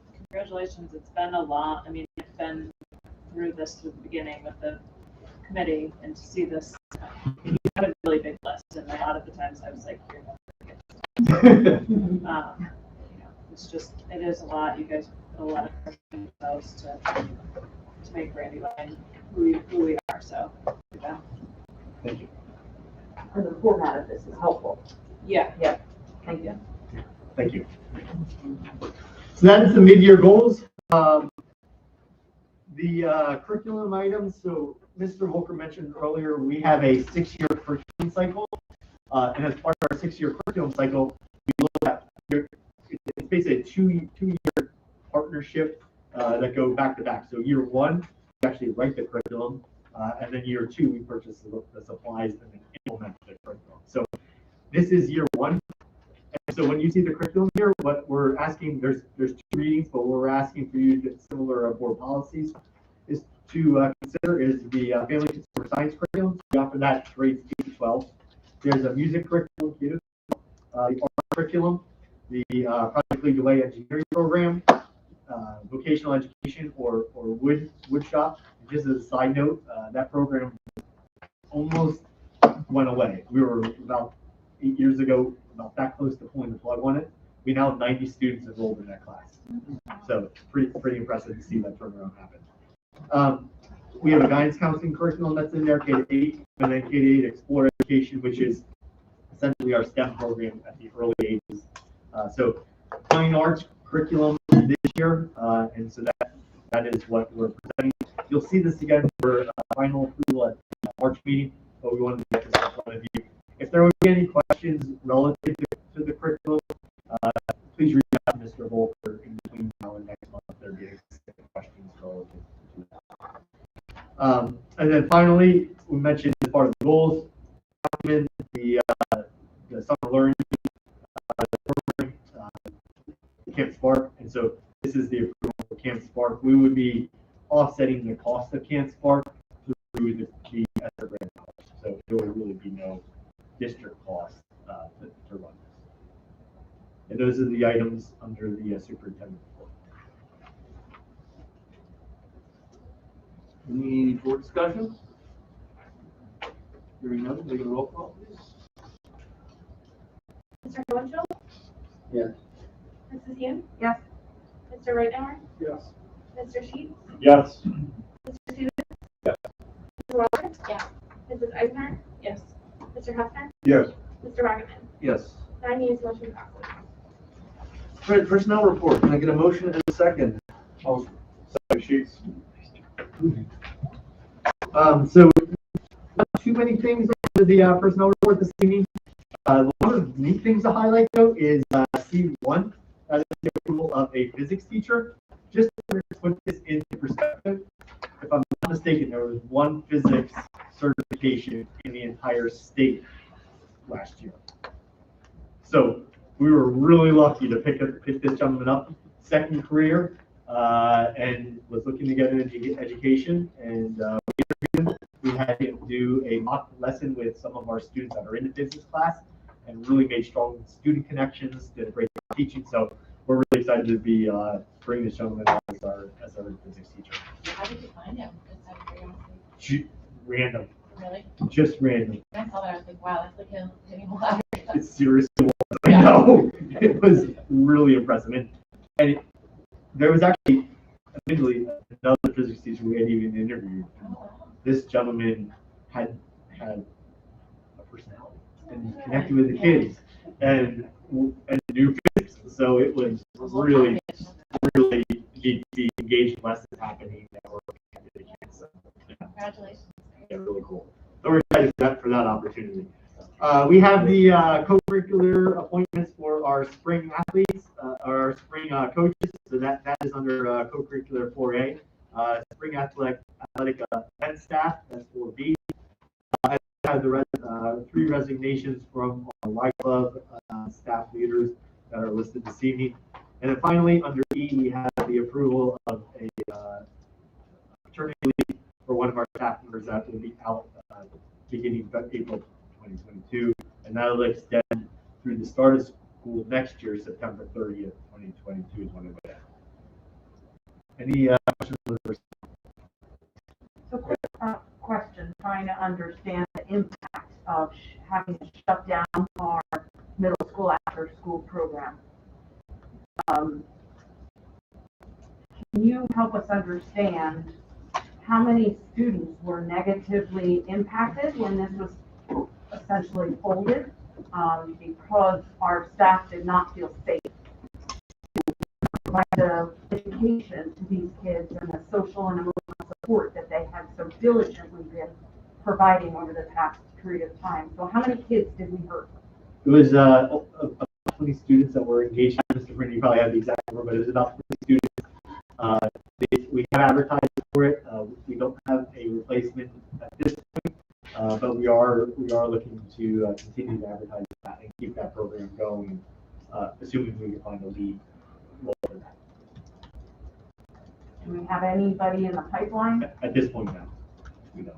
We have some assistants that are interested, but we don't have a lead teacher. Is this the Y program you're talking about? I was really, well, my thoughts are this. If they're uncomfortable being around the kids when they're no longer in a mask environment, how comfortable are they going to be in the same proximity in the classroom with other kids?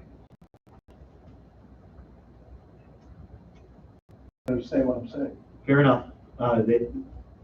This was a co-curricular position different than their teaching role. I understand, but the kids and teachers in this setting feel good over here. What's going to happen over there?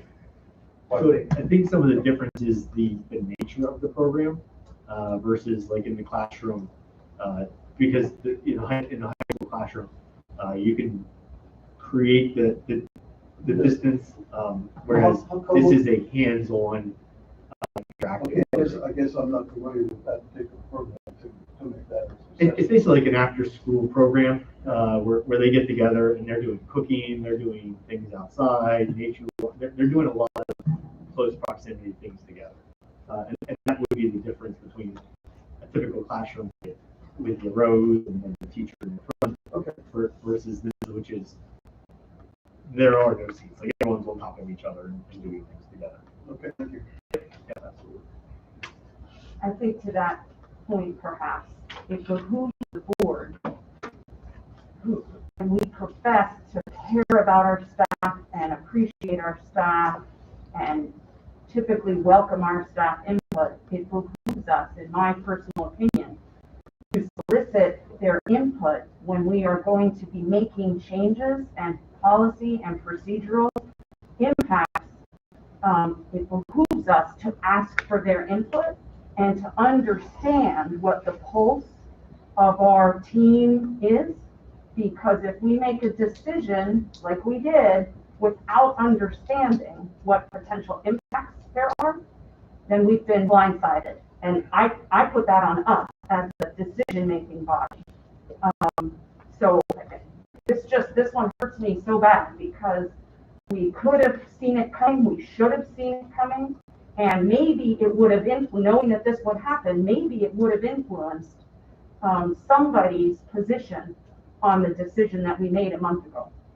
But then again, we're expecting the parents to have input on what they want their kids to be wearing masks in school. Sure, but we don't have a program, Mr. Hefner, if we have nobody to staff it, and we already are suffering I understand. immensely because we can't hire, and now we can't even retain some of our best teachers who have been loyal to our kids throughout the year. understand that. I think it's very unfortunate that they've taken this position. I understand that. But at the same time, when the parents don't want their children to be wearing masks, because I know you weren't at the meeting, maybe you didn't hear what I announced or described before, but Johns Hopkins did a study. I heard it. Okay. You don't have to repeat it. Okay, so here's the thing. You got a 23% drop in cognitive ability. Their IQs are going down 23%. First of all, it's Brown University, not Johns Hopkins, that you claim. I'm sorry. I feel confident that the conclusion of that report is not that wearing masks makes kids dumb. I'm certain that if we reread that, we would draw a different. I'll be glad to give you a copy. Well, I also think that the thing that you're forgetting from that study is that it was actually referencing broad ranges of socioeconomic classes, and that 23% was actually. How do you know that? Because I've been studying. Because it's more representative. It is more representative of the lower socioeconomic classes, which typically would not have parents that are going to be able to be there with their children to be able to help them through these times, right? Because they have to work and they've got to hustle and grind to make a living so they can. That's a pretty bold assumption. Well, you know what I mean? Here's the thing. Everybody can get a report to back up anything at this point, right? The reality is we lost 3 good teachers and we're losing a program that we really busted our ass. So are you saying we should go back to having the kids wearing a mask? That's what I voted for. Well, okay. So if you would like my opinion, yes. Okay. And the point I was making is that I'm disappointed we didn't know that this is how these folks felt before we made our decision. I'm just suggesting that it might have changed the outcome of a very close vote. I feel like, we've got bargaining unit representation in the audience. I would challenge you, Mr. Donato, please speak up on behalf of your team when we're making these kinds of decisions and policy changes that will ripple through the ranks.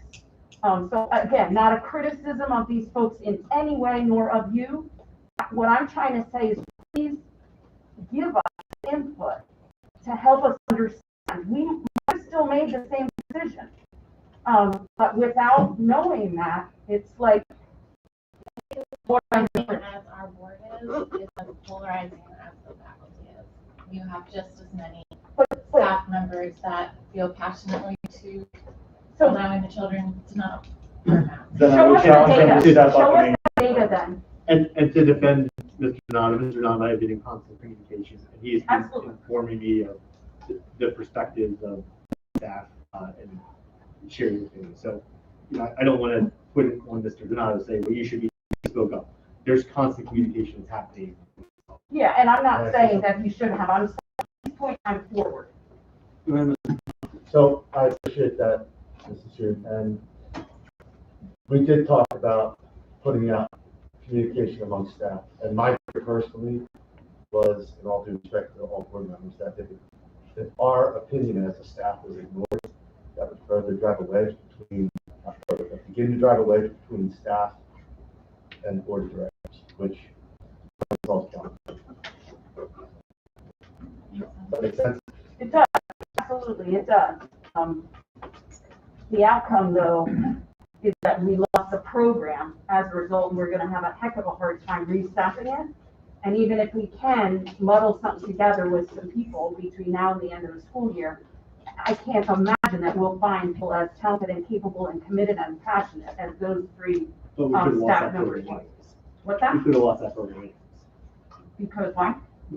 If the decision was the same, and we took to your point, you're saying we should have surveyed the staff because we would have had a clearer understanding. The concern was it would have drove, you ask for someone's opinion, you have a majority of people say they want this, and then a vote's done differently. Obviously, you have eroded a lot of trust and confidence because that hasn't been taken into consideration. You still would have lost those staff. So the Yeah. point being is that we still would be in this position to see.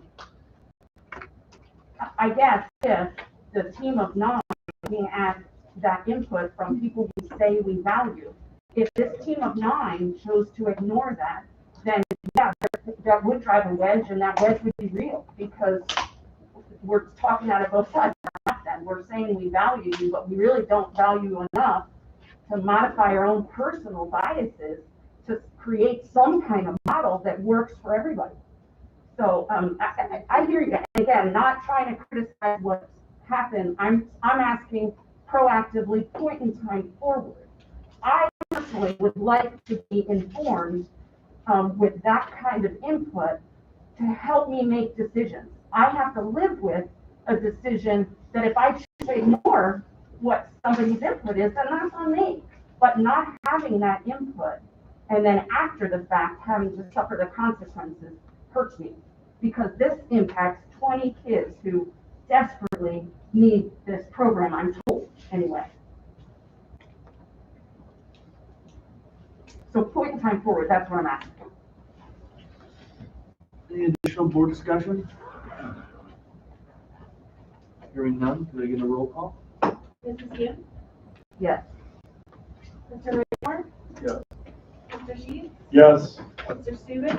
Mrs. Walliser? Yes. Mrs. Egnor? Yes. Mr. Hefner? Yes. Mr. Hohenschel? Yes. Mr. Ryder? Yes. 9 yeas, motion passes. Is there any additional public comment? Hearing none, any further? Not public comment, board comment. Board, I was getting there. I do apologize to my colleagues, however, something that I realized that we did not do in our reorganization meeting is we did not assign an alternate to the JOC. They still have Mr. Galassi as the alternate. So I do need one volunteer to be my alternate. You could just give a brief synopsis, a very brief synopsis. Okay, I can sum it up very quickly. Who likes free dinners? Okay, so if you have to go to the JOC meeting, here's what I'm going to tell you. You're going to get a free dinner at 5:30. The students may bake it. It is absolutely delicious. The JOC meeting typically takes 30 to 45 minutes. The actual voting meeting takes about 15 to 20. They are a heavily committee structured board. So realistically, when you're showing up there, everyone has already kind of decided on what the plan is going forward. And it is just a very different kind of board structure, but it is very nice. So, and again, I'm going to go back to free dinner. So. It's a very good meal. It is, I mean, it's phenomenal, because it's the culinary arts kids, so they're learning how to work at, high-end restaurants, they're serving, they're plating. It's really, the kids do just an amazing job, and you get to interact with, Brandywine High students. We actually had a Brandywine High student, of course, because I'm awkward dad, I was like whistling and clapping when they announced that the kid was from Brandywine. None of the other JOC members did that for their students. But, it is fantastic, it really is. So if there's anyone who is interested, if you could let Andrew know before the next meeting, we'll add that to the agenda. And where exactly do they meet? So they meet at either the East Campus or the West Campus. So the East Campus is located in Ole, right next to Ole Valley Elementary School, Middle School, right near the Redners there. They also meet at West Campus, which is in Leesport, which if anybody here is familiar with Classic Harley Davidson, or the Wawa. Yeah, the Wawa at Leesport. It's actually, you go to that Wawa light, to the left, and it's back around down for subdivision in the background. But both of the drives are not horrible. So, and it's 5:30 is when everybody gets together for dinner. The meeting starts at 6. Okay, so we're normally out of there by 7:30, 7:45, because the vast majority of the information has already been discussed in committee structure. So. And I show up if you can't make it. Yep, pretty much. So maybe one top 2 meetings a year. So it's a pretty easy commitment. Sounds like you want to do it. Yeah. There you go. All right. We haven't started, so we can take action. Do we need to vote that? I don't think we need to vote. I think that's just a presidential appointment. Yeah, appointment. So you shall be granted. Mr. Rittenhour, Thank so you very much. much. Appreciate it.